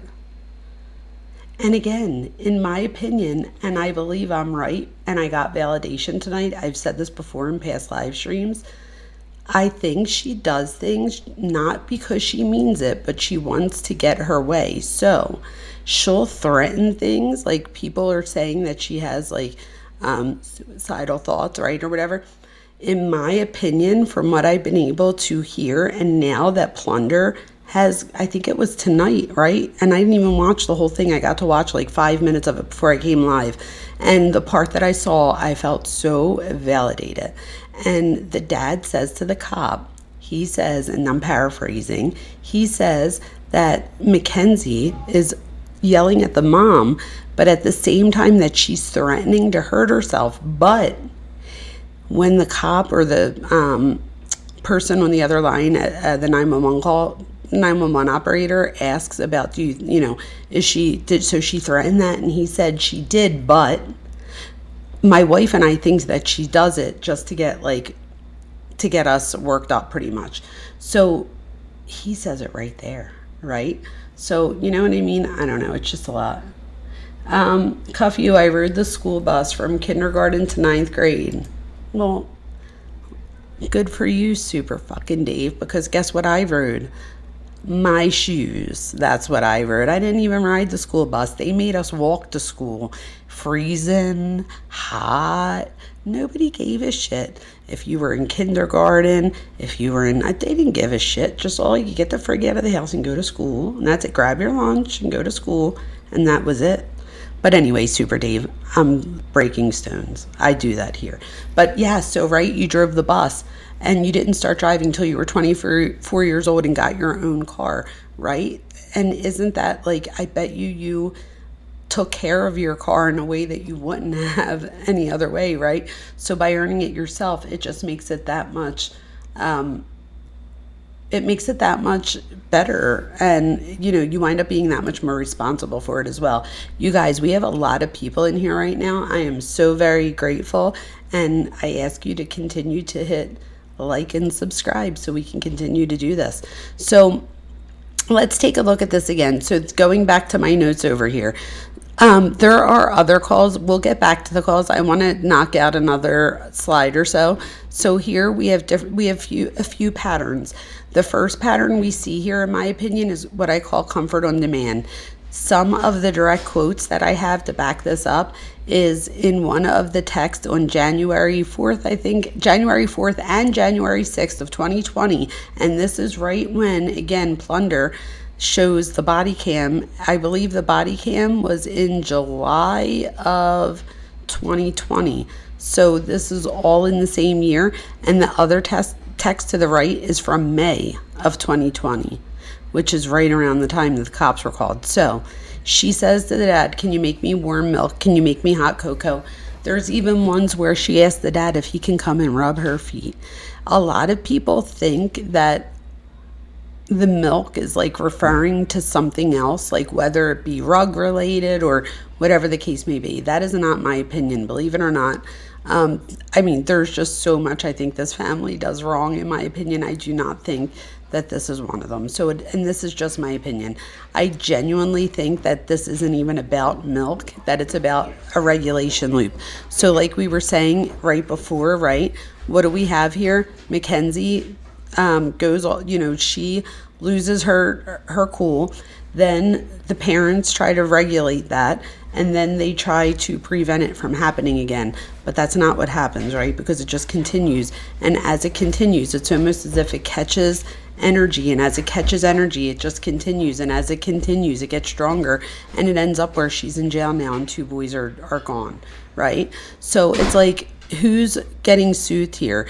Also, and the reason I say that is because sometimes we see parents soothing their kids, but I often wonder, not always, but a lot of the times, is it your kid that you're soothing right now, or is it yourself? So that's what I mean by who's being soothed here, right? So how fast does the system respond? Her mom tries to respond as quickly as possible because she tries to keep Mackenzie as cool, calm, and collected as she can all the time. She refers to Mackenzie's I don't want to say episodes. What would you call them? Yeah, like an episode that she might have. But the mom refers to it as Mackenzie's anxieties. Oh, Casey has become a new member. Oh, member for 6 months? Casey, shut up. Casey, I love that. That was so cool. That came up as like a, Thor, come here, buddy. Come on, you're being a big wimp. Come on. He like is too afraid to walk past the other dog that's like a quarter of his size. It's unbelievable. Allie, move over. These dogs are unbelievable. Casey, thank you so much. I can't believe, not that I can't believe it, I can believe that you've been a member for 6 months. Thank you so much. Hold on, you guys.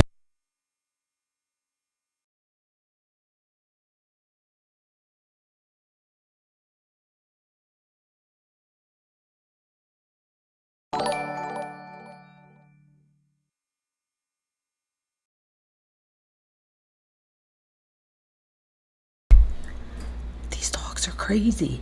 So what did I just miss? Who did I just miss, you guys? I just missed what's up. What's up? What's up? Thank you for my jewels. I appreciate you. Oh my God, when Thor barks, your dog barks. I am so sorry, Fancy Nancy. Thor is being a little sissy. A little sissy lala. Come here, Thor. Come here, buddy. Thor, come on, buddy. Come lay down. Everybody wants to say hi, Thor. Come here. Thor boy. Come here, puppy. He's not looking at me. You guys, if you're just joining me for the first time, you don't know yet that Thor steals the show every live. He literally is an attention whore. Probably. Thor. Oh my God, you guys, I need to go. Yeah, he's like waking up the whole house. Let me put on a call and I'm going to go let him out.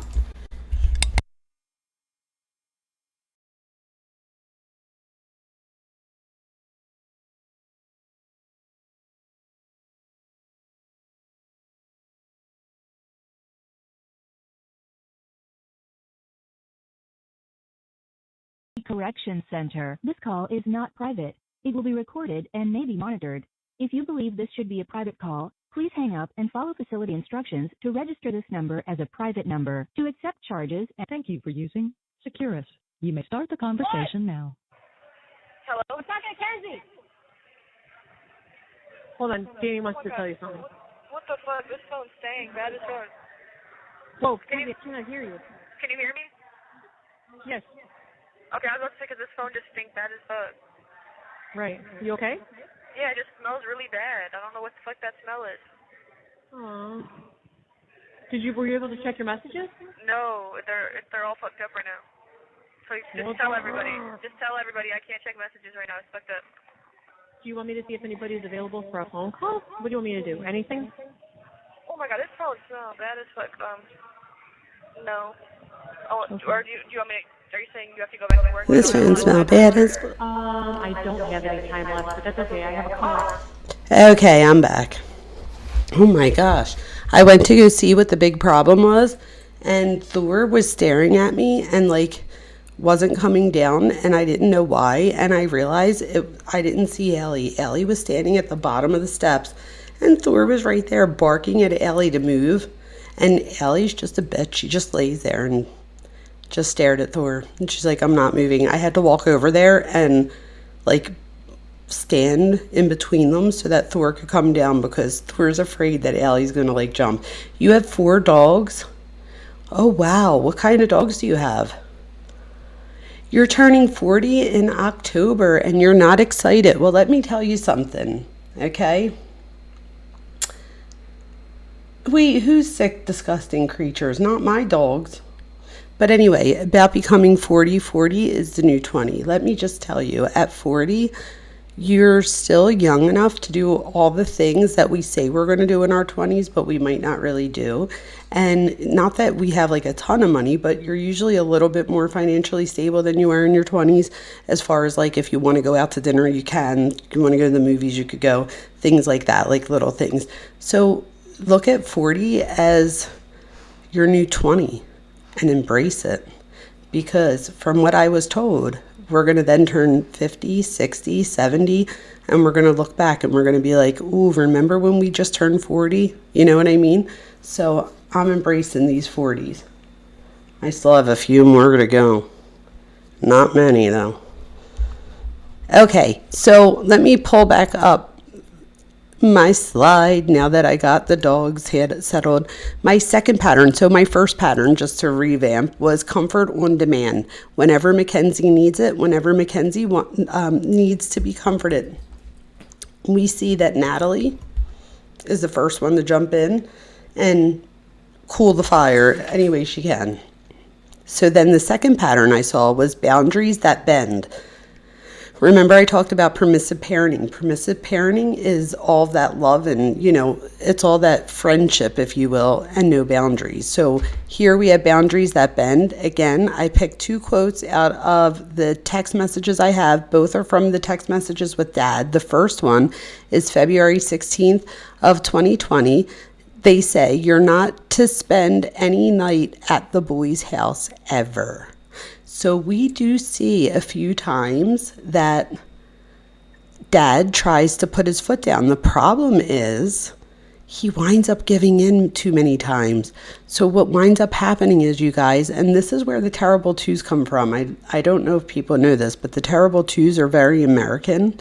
I don't know who we have here from another country, but if you could tell me, if you live in another country, if the terrible twos are as big there as we are here, the answer is probably no.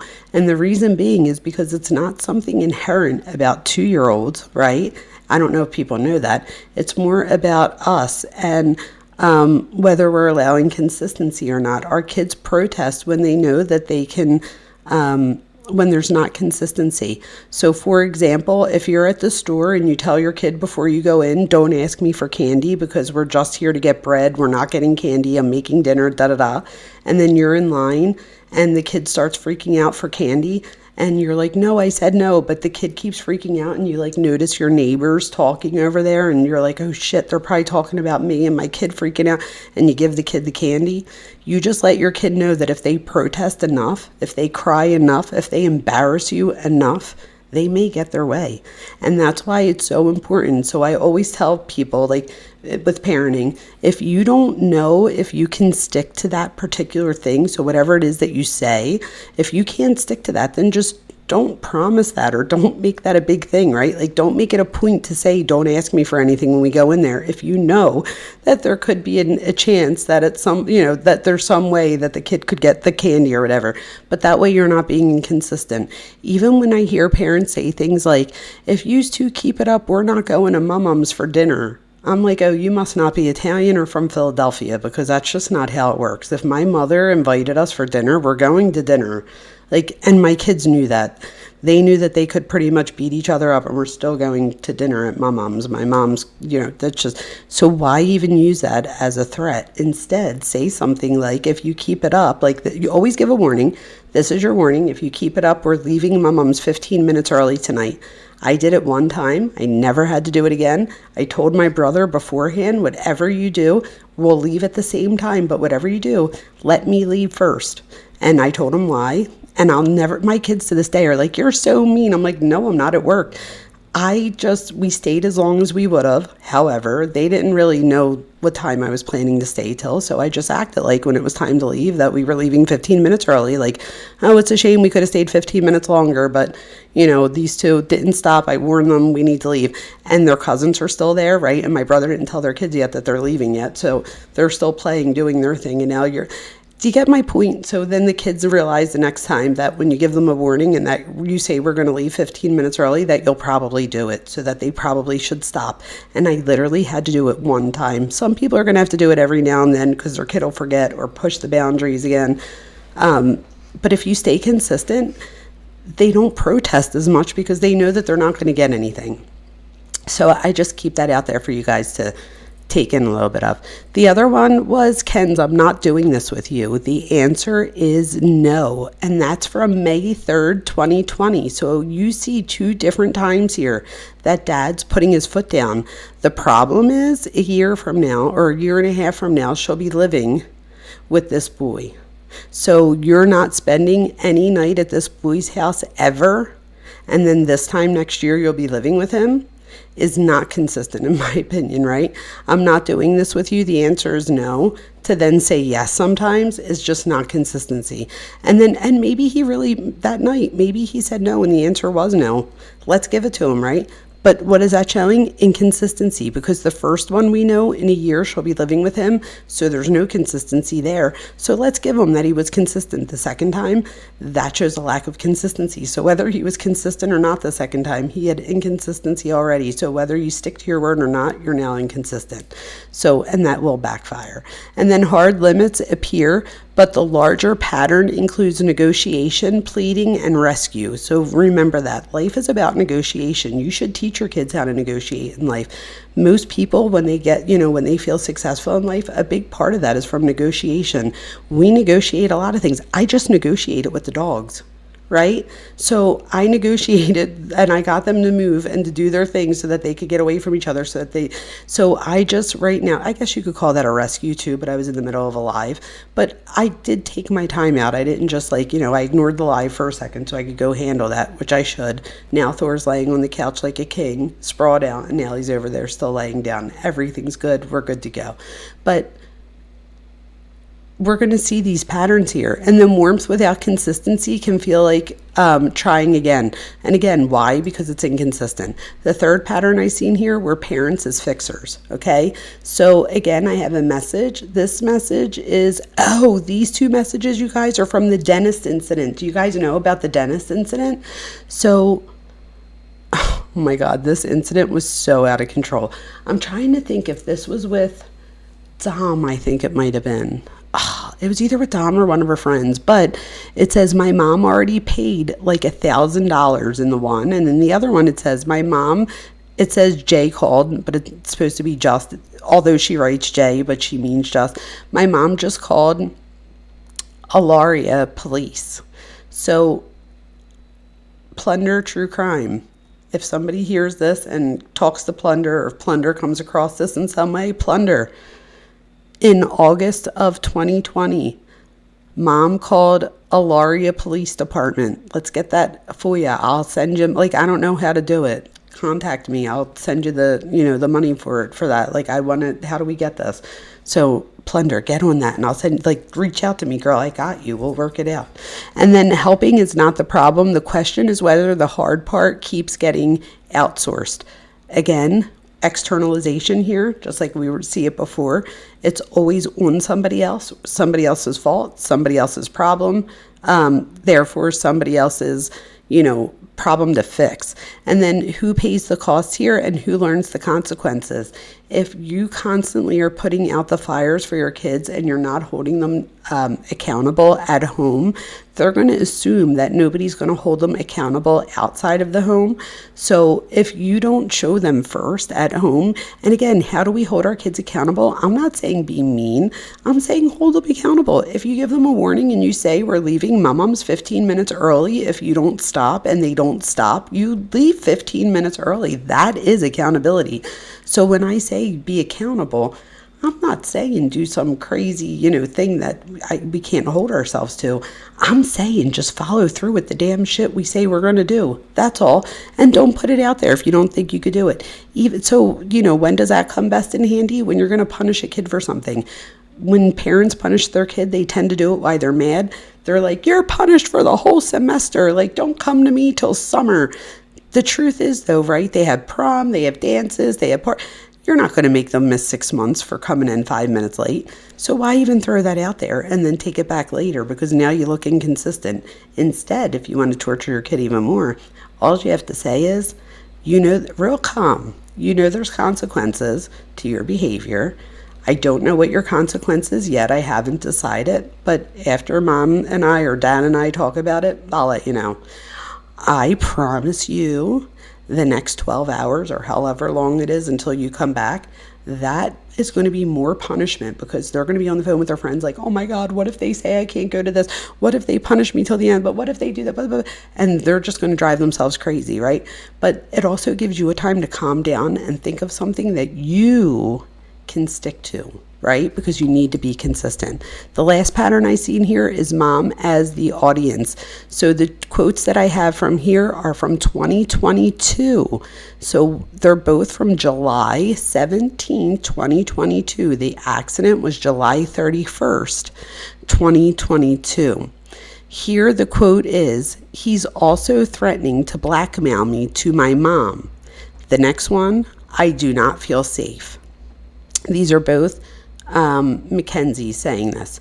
So he's threatening to blackmail me to my mom. I don't know if you guys remember this, but Mackenzie and Dom, I guess they break up at some point, and she pimps herself out, and somebody pays, I think she said, what, a band? So $1,000, is that what it was? Or was it $2,000?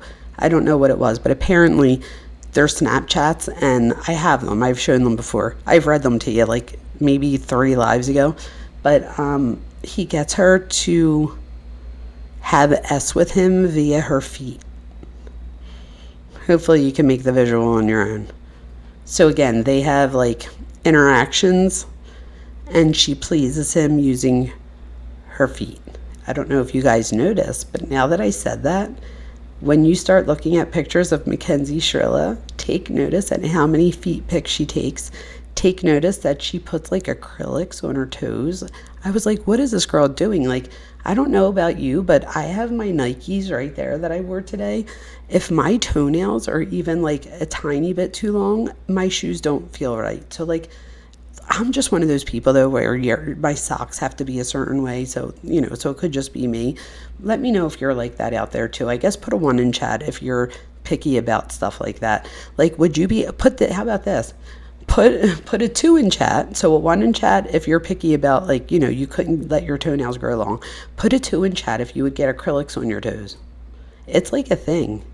If you look on like Amazon, and Amazon Prime Day is coming up. They are not sponsoring me, but Amazon Prime Day is right around the corner. You guys are saying 1. Is there anybody here that would do acrylics on their toes? I don't know if it's just the new generation, but literally Amazon hauls my new addiction. It's kind of like the TikTok shop of Amazon. I guess they're trying to do the same thing. When you go to Amazon's homepage, look at the very top, the tabs. There's one that says haul, Haul, and it's like their cheapy shop, as if they weren't already discounted enough. And oh my God, you guys, I'll put in there. I love getting stuff from there. Oh wait, hold on. Oh, I thought I just missed something. I didn't. Yes, on the side of the highway, threatening to kill him. Okay, so this is the deal with that. So back to this quote. I don't feel safe. This is coming from when they get into the incident 2 weeks before. It is up in the air. I don't know. Let me tell you this, and I don't want to say this the wrong way. For me, because there's a big debate on what was really meant by this. So when you read the text messages, I have the text messages. I have the entire FOIA case file. I have everything that everybody else has. Except for Plunder. Plunder's getting like new stuff every day. But other than that stuff that we see brand new every day, I have the exact same content that everybody else has, right? And in that content, what the hell was my point, you guys? Oh, I know. In that content are Dom and Mackenzie's text messages. When you read them, it is very clear that Mackenzie is the one that says that that she had to pull over because Dom threatened to yank the steering wheel, and it was raining out and they were on the highway. She pulls over to the side, texts his mom and says, you need to get him out of my car, if not I'm calling my dad, type thing. And follows up with like Rosie, which I also have those text messages. She tells Rosie about it and then talks to Dom about it in text messages. It's either later that night or the next day, and he apologizes eventually. This is my thing. There's a debate. Did she say that as a way to, what's the word I'm trying to use? where she kind of like shifted, I guess, to be manipulative and to make it look like it was that way when really she's the one that said it. So that's the debate. Or was it the way that it was in the text messages? This is my thing. For me, neither one matters, and let me tell you why. For me, it's about the fact that no matter who it was, whether it was her or him, for me, let's just say it was, let's take both, okay? Let's say it was her. If it was her, then it just shows that this is something she thinks of often and that she just followed through with it. If it was him, it doesn't say anything less to me, because to me it just means that it still entered her thought process now. So whether it was her that thought of it the first time, whether he thought of it the first time, whether it's something that they threatened each other all the time, who knows, right? Because they threatened to break up with each other all the time too. For me, and again, this is my opinion, it was less about that and more about the fact that either way, it didn't happen then, right? But it's now in their thought process, in both of their thought process, not just one, but it's in both. So even if she's the one that says it, it's now in his thought process too. So it now becomes, I don't want to say an option, but an option, because it's something that is now readily available in my thought process from not very much prior that, they could pull from. So I do think that that's something that, that for me, again, is less about who did what and more about the fact that it's now part of their thought process. Over here, I bring up the family systems word triangulation. Remember from the definitions that triangulation is when you have a relationship between two people that get filtered into a third person. We know that Mackenzie's mom, Natalie, that there's different times, and even Dom's mom, but Mackenzie does it. And this is the thing. You could clearly see again, it's the lack of boundaries with Natalie that make me see why Mackenzie would then, and again, it doesn't make it right, but I could see, like, sometimes when you read the messages between Mackenzie and Dom's mom, you're like, where did this girl get the balls to say this stuff? Like, it is literally ballsy squared. I can't even tell you. It's like, what? So for me, to even have the balls to even say something like that, you're not being taught at home that would be completely unacceptable, or you wouldn't say it, right? And so there are times where Mackenzie uses Dom's mom to triangulate her, to try to get her involved in their argument, I guess, as like so that she could then help them mediate their way out of it, because we not only see her do it with Natalie, and we see Natalie and Steve on two different occasions refer to the fact that Natalie has tried to get them or tried to help them and stuff with their relationship sometimes. Again, you guys, don't get your parent to help you with your relationship. It just doesn't usually work out. It might, and now, every now and then, if it's like, something small and like you see your kid talk to their wife or their husband a certain way, you pull your kid aside and you're like, yo, what the hell is the matter with you? Like, yes, that's fine. I'm talking more about like pulling them into it, like calling the mom and being like, and even Mackenzie says it with Dom's mom, if you don't come get him, or if you don't have somebody come get him right now, I'm calling my dad and my dad's going to come. So it was like she was triangulating, she was pulling a parent in no matter what. And I just thought about it with the new plunder things. Her dad comes to the scene on all the videos here. And even when the cops go knocking on her door about that car incident, the dad comes running. They both come running to her defense, but the dad's more combative than the mom, in my opinion. We then have another listening lens that we could, when we're listening, look for the things that I was talking about this whole live so far. So soothing, reality testing, victim focus, accountability, image management, who does it and who resists it. So, who holds himself accountable and who doesn't. And then this is what I have to play next. I put who holds reality, who protects feelings, and who mentions the victims. Again, we're going to see the clip, and then I want you to pause. I want you to see the pattern, and then I want you to see how it repeats again. We just see the cycle. Let me just say, I think I have like one other one, and then I'll go backwards real quick. Here goes the 4 definitions that I talked about in the beginning of the live. Enmeshment, so the blurred emotional boundaries. Triangulation, conflict rooted through a third person. Rescue loop, Someone else absorbs the consequence, and then externalized blame, responsibility lives outside of the self. So they were the 4 themes that we saw here. And then that's it for that. So let me go back here and let me see which one I had. I want to see the entitlement one. Which one is this? 1 second, you guys, because I don't know why. I have all of them listed in the call thing, but of course here I have it listed as this, but I'll still find it. D628, watch this. D628, I'm going to scan it with my brain real quick. If I don't find it in like a second. D628, I bet you I find this. There's 99 calls, but it'll stick out to me because I can see patterns. But now I forget what it was. D698, was that it? Let me go back and look, because it was, no, D628. D628. I feel like I'm playing bingo. You know what else I thought? Oh, wait, hold on. Is this it? Is this it? No. No, it's not.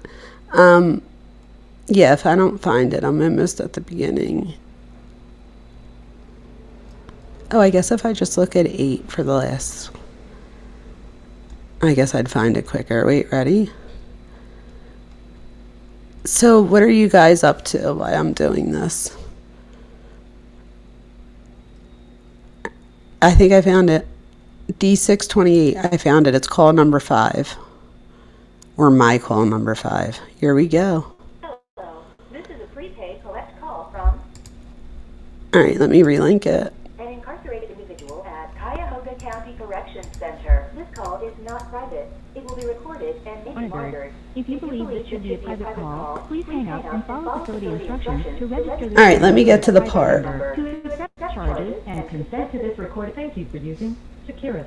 You may start the conversation now. Let's see, call. Hey. Yes, I could have done this from Juvie the whole time, too. And it would have been $2 from Juvie? Yeah. Yeah. Oh, hell no. That's what I mean. Alright, I found my notes. So in call 5, 1 minute in, Mom says Miss Russo is a bad person. She says someone, a psychic is what I think it was, knows it's far, what she sees and feels. Oh, that's why I think it was a psychic, because she's saying that she made it seem like a spiritual thing, like somebody knows and sees it too type thing. You'll hear. And then Mackenzie says that Miss Russo is so skinny and that bothers her to see her so skinny and that it's not normal. She feels bad. And then the mom says that it's better than, that where Mackenzie is right now is better than it was, and she gets mad that Mom says that, and she gets cocky back. We're going to hear that. But then we're going to hear Mom like try to de-escalate right away.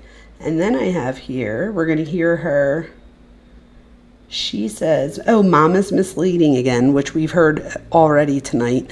What I mean by misleading is Mom's going to tell Mackenzie how everybody thinks that she is innocent, and, that's the general, that's the, what everybody thinks, and da-da-da-da-da. We also see, I wrote, Mackenzie talks about how she doesn't like it there at all. That the lady next to her that she calls the crazy lady, I don't like that she calls her that, but she talks about how she's grown as fuck and she's crazy as fuck, and that they need to lock people up like that, and that it's giving girl, you're what? It's giving girl, what the hell? I wrote this so fast. It's giving girl your brain damaged. Isn't that horrible? And then she asks Mom what happens at sentencing tomorrow. So we know that this is the day before sentencing. That's how we know what this day is, the day before sentencing. Natalie tells Mackenzie that it's not your fault, that you got wrapped up with the wrong family.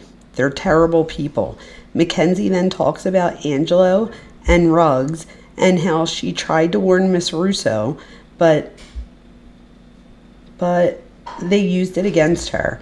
And then Natalie tells Mackenzie that nobody knows. And then she says, Mackenzie asks if people think she's innocent. So this is what I was saying before. So that's why I'm showing this one, because it kind of wraps up everything I was just saying. And Natalie says that everyone says, and that no one, so she uses very extreme words, everyone, no one, just like we see Mackenzie use, right? I hate people, I love people. If somebody calls her, she loves them. Oh my God, I love them so much. Oh my God, tell so-and-so I love them so much. Or it's, I fucking hate them. I hate them so much. But it's one or the other. It's never just like either way, like, neither way, I don't hate them, I don't love them. It's never like that with her. It's always very extreme. And remember, you guys, intensity does not equal love.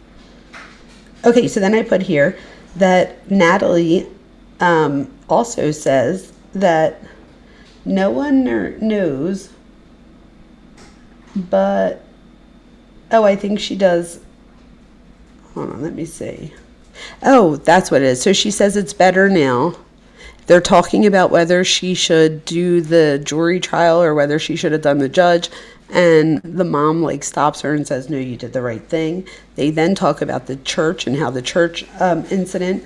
I don't know if you guys know about that, but Mackenzie and Dom break into a church. She records the entire thing, so you can't even deny that it happened. She is having just as much fun there as anybody else. She makes it sound like to her mom, though, and not only that, her mom. This is a great example. Again, this is another reason I picked this one, was because this was a great example of how her mom sets a narrative that would best help Mackenzie as opposed to hold her accountable. So the mom, it says, the mom says, they don't know anything, Mackenzie. They don't know anything. You were like, don't touch anything. Don't touch anything. Don't break anything. I know. You wanted to go in the car and you didn't want to go in there. That's not what happens. If you watch this, you guys, and I have it, that's anything from what happens. As a matter of fact, she goes in and she starts to, she wants to you guys have to see it eventually, but it's on my videos if you want to go see it. It's easy to find, but you see the evidence right there. So let's hear what she has to say for a second. Let's see what happens. And then it goes on even further at around 11:56. Faith jumps in, which is the thing. I have a question, you guys, if anybody knows. They do a lot of three-way calls, three-way meaning she'll talk to her mom on the phone, but then Faith or Rosie or somebody else will come in on a three-way, Isn't that illegal? I didn't think you were allowed to do that. Is it was she not convicted yet? Is that I'm just confused because they do it a lot, and I just didn't think that you were allowed to do that. So somebody let me know if you know that.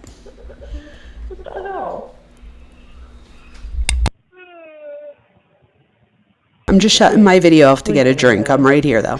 And Marissa must have had this app or something a while back, or have known somebody in the system at some point, because the fact that she was able to message you that fast means that she must have already had an account. This wasn't pending or nothing. Unless her I don't know, but that was super fast. Did you talk to her after yesterday? She sent me a message. Okay, she's saying that his mother is not a good person. I'm like, nope. It's crazy. Nope. She could just tell that through through the stuff that she saw, read, and yeah. But she still got really skinny too. Yeah, I'm sure. Feel bad. Mhm. It weirds me out seeing her that skinny. I'm like, what the fuck? If it doesn't look normal. Stress and trauma. I mean, it happened to you. Yep. Yeah. Marissa's I can tell you're hurting. I can feel it. I don't know. Marissa, she's really spiritual too. I'm so glad you can talk to them, and you can call her. And Nicole said you can call her anytime. As soon as she can set up this video thing, she's going to give you her number. You can call her whenever. I'm going to skip a tiny bit forward. Oh, wait, there you go. Before I skip forward, you just heard it right there, you guys. Wait, hold on. She said, I love you. I love her so much. So as soon as the mom says that somebody wants to talk to her or somebody is going to download the app or whatever, she loves them. But if they're not for her, she hates them. And she tells us. I know. I can't wait for her to get in contact with you. I was going through your phone, and can you think of anybody else that I didn't think of? So what about Phil? Do you want me to? What about Phil? Because he keeps sending me that he loves me, sending love, he loves you. Yeah. Yes. Okay. Literally anyone. I was about to say you can just like post it online type shit. I don't give a fuck. Like. I wanted to ask you first. I don't want people like wolves in sheep's clothing coming in to message you and then giving you messages that are not nice. No, I don't care about if I get a message that's not nice. I can block people. Okay. That sounds so desperate. It not only sounds desperate, but I feel like she's trying to put on Natalie that Natalie needs to get her friends to call. What she's not realizing here is that it costs money. It costs money. Not everybody is going to just call you now that, you know what I mean? Especially if you weren't the best friend before that. So she just expects a lot. People coming in, hopefully today. Yeah, I wish I had my fucking iPad. Like. I know. That's okay. This is good. This is okay for now. It's not because I'm gonna get to come out for like an hour and 30 minutes or like 45 minutes. At least it's something, though, is what I mean. It's okay for now. It's better than what it was. What do you mean it's better than what it was? No, it's not. Because you didn't have access to anything before. I don't care. I liked it better there before. No, I mean before the messaging. You know what I mean? Before that, all your friends were messaging you. Yeah, but I still don't care. I would rather be at no. Yeah, I know. Get off of this. I already need my iPad. Like I shouldn't be. We'll have to see what happens after Monday. You need to keep calling her and leaving her messages about like getting me off the touch. I don't want to be protected. I really don't want to be protected. I don't need protection. I know. I'm not laughing at you. I'm laughing at the cat. Is that Mommy? No, it's Stitch. She follows me all over the place. Then she won't let me come. Little bit. Because I think I can. I gotta look through and see what my options are. I can't text. I can't snap and save. So I'm kind of going through and seeing what I can and can't do.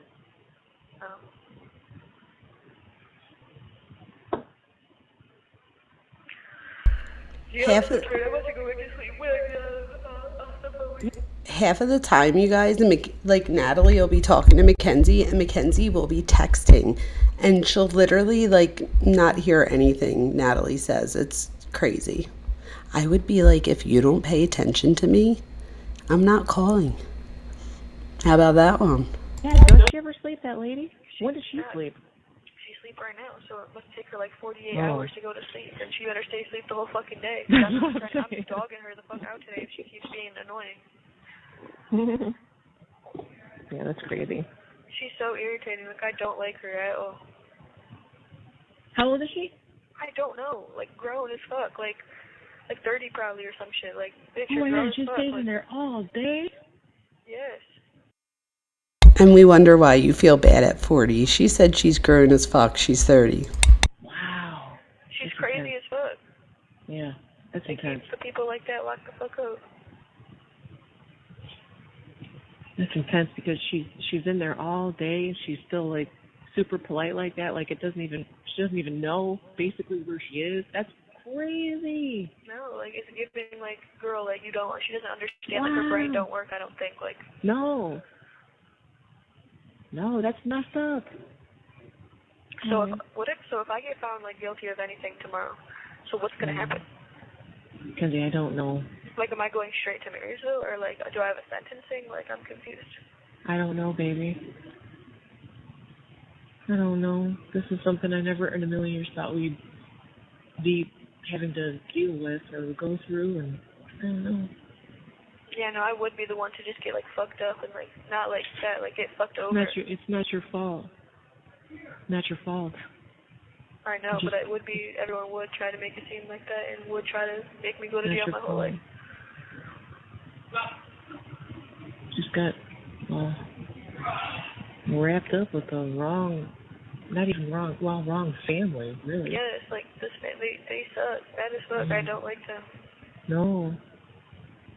They're weird as fuck. Like, Yep. Terrible people, I know.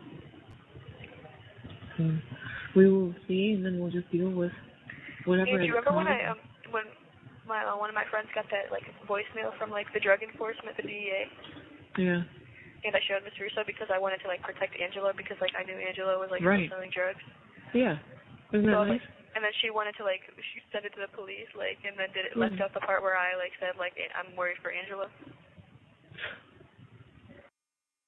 Isn't it so ironic how Mackenzie and her mom, like how Natalie is so quick to be like, Mackenzie, whatever you do, don't say nothing, don't say nothing.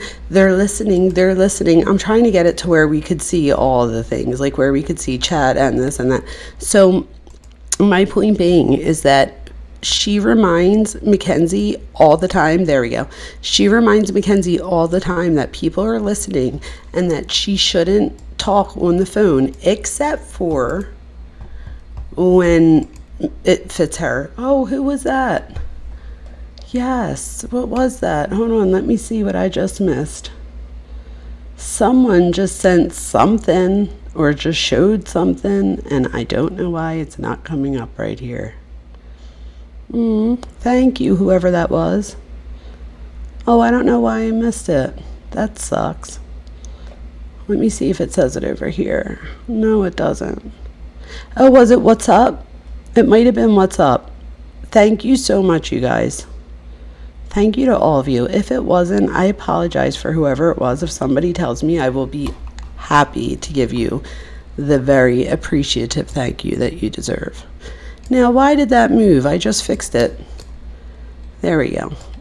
Now we're back. I want you guys to be able to see it. You're writing on the side. There we go. Now you could see it, and you could see me, and you could see the call. There you go. We're winning. That's interesting. Wait, Mackenzie, I cannot. I'm so sorry. That's just so interesting. Like, I love how they just like to leave out like little bits of information. Like, sure, of course. Yep. Because it doesn't fit their narrative. It's just terrible, terrible, terrible people. I'm sorry. Terrible, terrible people. Natalie, are you serious? You killed their kid and they're terrible, terrible people? Like, what is wrong with her? And what's up? Thank you. that's just so irritating. I fucking cannot.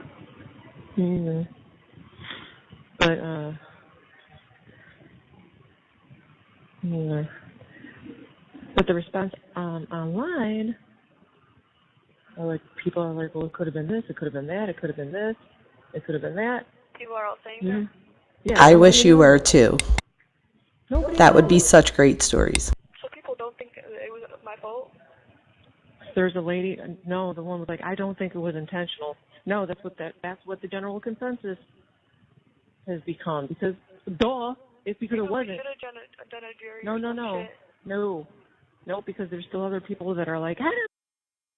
Okay, I need to rewind that little part. So the mom here tells her that the general consensus is that the people believe her and that they don't think that she did it on purpose, and literally says, duh. Like, what? What? Oh yeah, I don't know where the music is. Thank you so much, Truth. You are the best. Wow, you guys. And Mike, you've received the membership. Mike, welcome to the Minds Behind True Crime with Dr. Vona. Hopefully you'll thank Truth for your membership.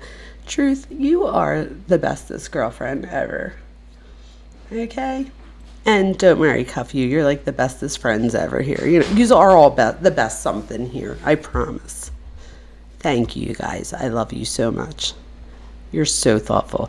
But again, here we're at the part where she saves Angelo, and it's okay, but they're evil people. But Mackenzie and her mom are great. Nobody knows. So people don't think it was my fault. There's a lady. No, the one was like, I don't think it was intentional. No, that's what the general consensus has become. Because it's because it wasn't. You should have done a jury. No, because there's still other people that are like, I don't. Thank you, Tammy. And she should get the death penalty. Like, that person doesn't know you, but that's how some people are talking. So, nope. You made the right choice. Is it more good or more bad? It's more good. It's better now. Okay? It's better now. You made the right choice. Okay? I hope. And remember, this is only like... Have a good night, Colleen. I just been like dealing with this shit for so long, and it's like draining so bad. Like I live like You I'm made not, the right. like, okay. Yeah, but you did make the right choice. The thing I'm talking about is only a conversation between like 5 people. Okay. And it doesn't matter what anybody thinks anyway, because they don't. What's up, legally guilty, factually innocent? What if I told you you're closer than you think? My best friend lives there. You're in Montgomery County, are you? We're closer than you think, kid. That's so cool, though. I wonder whereabouts you are. You said Lansdale, but I meant like, more of like a, like, are you by like Monco? Are you by like Huntington Valley? Are you by like, well, I guess you said Lansdale, so I know where that's at. You're like off 309-ish. You're closer than you might think. No, anything. I'm not anything. I don't know. You don't know you. They seen the evidence that they had. No, they didn't though, because they only saw what the media reported. Remember, we know how the media reports, right? As you should, Case. Yeah, They didn't see everything. What was I gonna say? Hey, There birdie. was like a headline where it was like girl charged with like murdering like 2 males in cars, some weird ass shit. Like they made the headline weird as fuck. Like Exactly. Here for the shits and giggles, you said, I was just about to ask if you were from Philly because you sound like us here, but I didn't want to seem like a stalker. There's not room for another stalker in my life. So don't worry, I don't think you're a stalker. But are you from Philly? If so, where at? We might just have to all like have a get together. I'm just kidding for my mods that are like, you didn't learn the first time? Oh, you guys, there goes Dom and Davion's Law. Hopefully you guys could go over there if you haven't already, after the show, of course, and sign up for that. And the church thing is still on there. the church charges. Yeah, it's still on one of the, I think, Channel 19 or something, which is so asinine. And girl, like, I did not break into that church. I don't give a No, fuck. you I did didn't. not break into that church. I was in the car. How am I? I know. They don't know if I wanted to leave. Why the fuck would I be in the car if I didn't want to leave? Like, Julie, I do. You recorded it. You were like, I just want to go. Can we leave? I don't want to be here. Don't touch anything. Don't break anything. I just don't want to be here. I have that. They don't know anything. Nobody knows anything. yeah, like the only charge that, like, I think that, like, I shouldn't even be charged with it though, like, 'cause it was Dom. But like, I understand I have to take that fucking bullshit. The fucking drugs. Oh, yep. That's irritating And as he fuck. should have known better too, and that makes me mad. Okay, here for shits and giggles, you're in South Philly. I don't know if you know this about me, but I have another channel. I know, you guys, it's crazy. So I have two other ones, I guess. So one of them is Jamie Unscripted, which is going to be my new, like, where I could talk shit type thing and just be more me and not so much doctor. And then the other one is South Philly Mayor. So if you're from South Philly, you have to go check out South Philly Mayor. I think you might think it's funny. Go Birds, go Birds, go Birds. Daniel, if you're listening, go Birds. How about that one? Although it's Monday night, right? So Daniel right now is probably, he might be done by now. But he's on Monday night. He talks about, oh my God, I just had a brain fart about the Steelers. I couldn't get that out for a second. He talks about the Steelers. He loves the Steelers. He's like a huge Steelers fan. His wife is Steelers fan. That's her name on here. So I'm always breaking his stones about the Eagles and about my mans over there, all of my mans over there, a bunch of my mans. Serious, right? Didn't I say that I'd be so distracted that they could tush push me whenever they want? I love me some Eagles. Love it. All right, we're almost done this call, and then I think I'm going to wrap it up because I have class tomorrow. I'm mad at him for that. Telling you that you can't get in trouble, so just to hold everything. He always told me that. He always had me hold everything. I know. That's because you were a minor, and he was using me for that. And I mean, I don't even know if it was like a bad thing, or I don't think he was doing it to be bad or mean, but he was just, well, he was young and stupid too, you know? I know. Kenzie, everybody knows. Okay? And by the way, that person talking online, Faith thinks it's a girl who's going off the rails because they called Jaina a bald-headed bitch. I feel like I know who it is, but I'm not going to say. I think I know who it is, though. Do you think it's a girl, too? Yeah. Because Faith was like, how many boys do you know call a girl a bald-headed bitch? I just feel like I know who it is. I don't know. Narrow it down and think of who it is, too. They're posting it everywhere. Because what friends, like, did I hang out with Davion and Dom with? Like, it was, like, it was only, like, I can only think of one girl that was, like, be with, like, me, Davion, and Dom.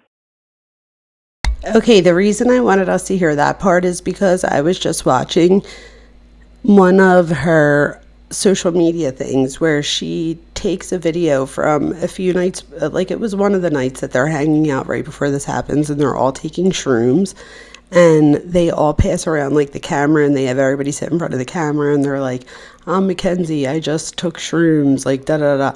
So the only girl, because Davion and Dom are there and they're doing shrooms too, and the only girl that's there with them is Rosie. So I'm just saying, if you do process of elimination, and if it is Rosie or whoever it is, shame on whoever it is for saying bald-headed bitch, and shame on Natalie for laughing at that. That's a disgrace, in my opinion. Yeah. You have to ask them if it was them. I will. Okay. I'll call. I'll make a personal phone call. Leave no record of that conversation. I'm glad it came out, though, because it was 100% No record of that conversation. right. Yeah, that's true as fuck. Yes. And, like, yeah, I speed. Everybody speeds, though. Like, everybody speeds. I don't understand, like, they're making it seem like they don't speed. That's how Davion drove. That's only how Davion drove. So excuse me. He was a car boy. I know. So. I know. So. That might be the most shameful of all, so much so that I'm rewinding that part. That is so shameful. The fact that they just said, and I wrote this down, I speed. And then the mom says, Davion speeds. Mackenzie says, he's a car boy. And the mom says, that's how Davion drove. That's the only way Davion drove. Like, what? Listen to that again. Ready? I'm glad it came out, though, because it was 100% right. Yeah, that's true as fuck. Yes. And, like, yeah, I speed. Everybody speeds, though. Like, everybody speeds. I don't understand, like, they're making it seem like they don't speed. That's how Davion drove. That's only how Davion drove. So excuse me. He was a car boy. I know.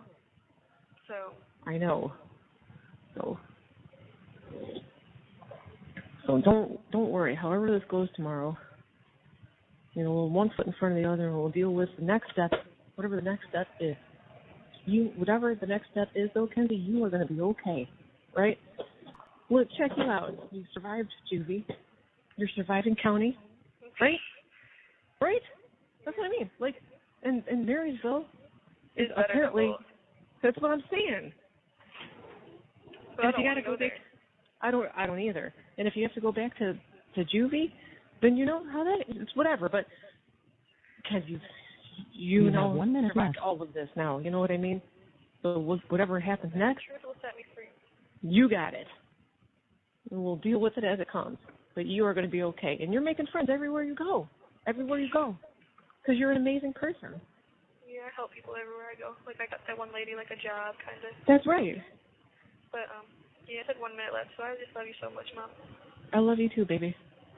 I'll call you guys next time I come out, and they know. No, we got our video call at 9. Well, they know. I know, that's what I'm saying. I'll call you next time I come out. They know I got a video call at 9. Okay.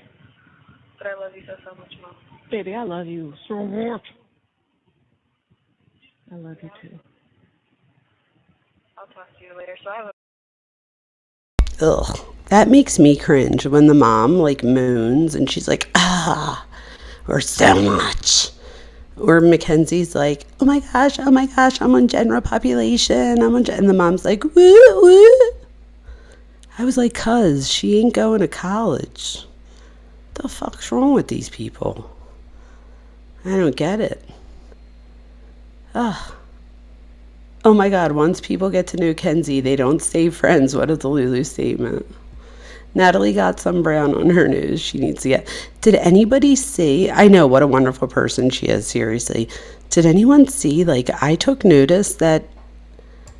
And I don't mean this with any disrespect, but you could tell how much stress this has caused on the Shirillas. Like, I was looking at pictures for my...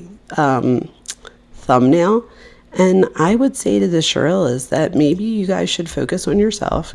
You know what I mean?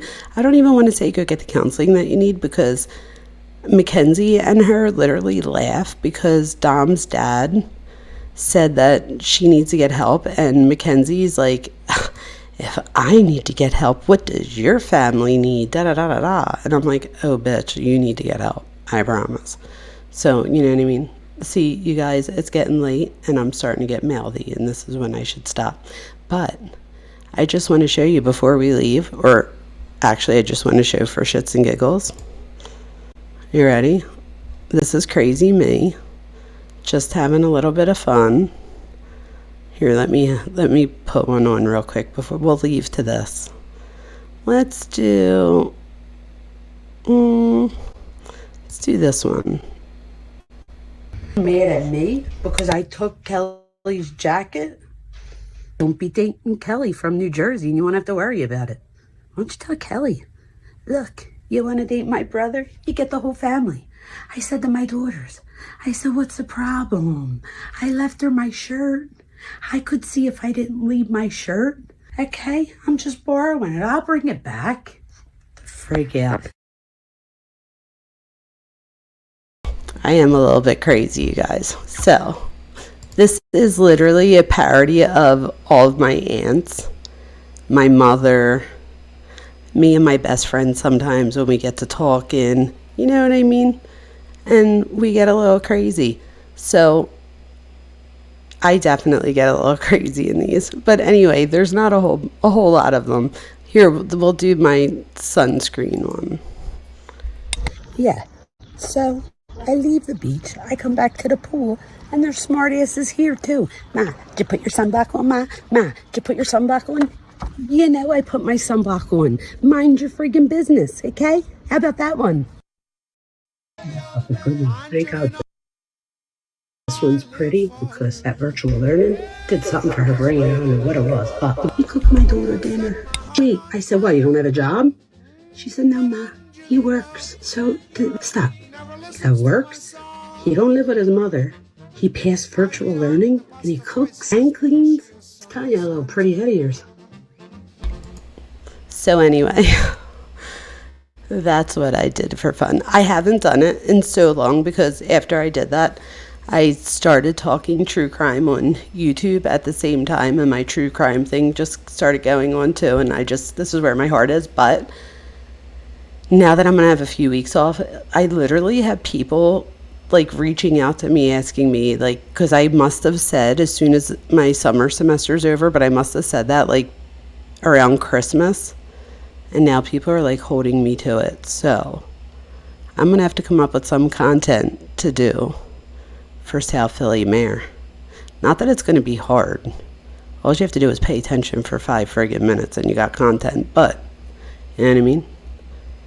Jersey represent. Yes.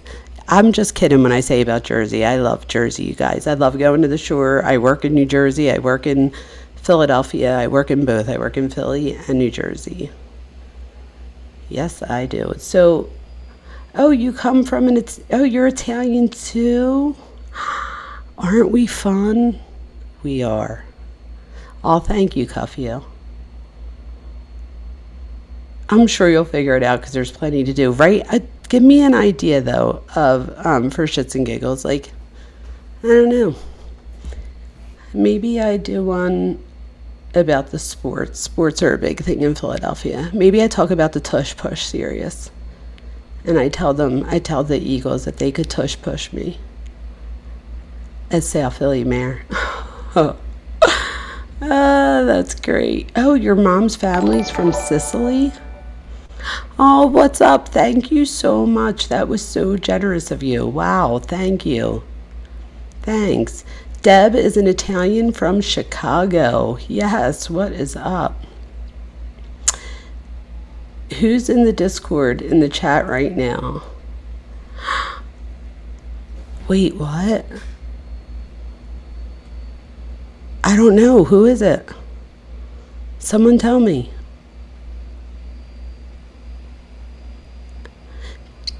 Are you trying to say serious? Like, oh, okay, Cuff, you said me. Shoo. I got nervous for a minute. I was like, oh no. All right, you guys, listen. So this is my last week of classes, and I have a bunch of things to go grade. And I have more things to listen to with the Mackenzie thing. My husband told me the other day that I said on God. I was like, no, I didn't. He's like, you did.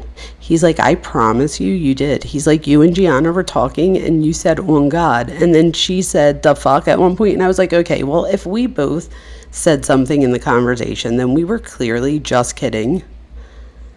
And he swears we weren't kidding. He swears that I've been listening so much that I now say on God. I'm like, on God, I don't say that. The fuck's wrong with him? God. Anyway, you guys, I love you all. Thank you to my mods. Thank you, especially tonight, to Cuff You. Cuff You, you are so generous, and I so appreciate you. Thank you also for the Minds Behind True Crime memberships. Thank you to Tracy for becoming a pattern seeker. Thank you to Casey for being here for 6 months.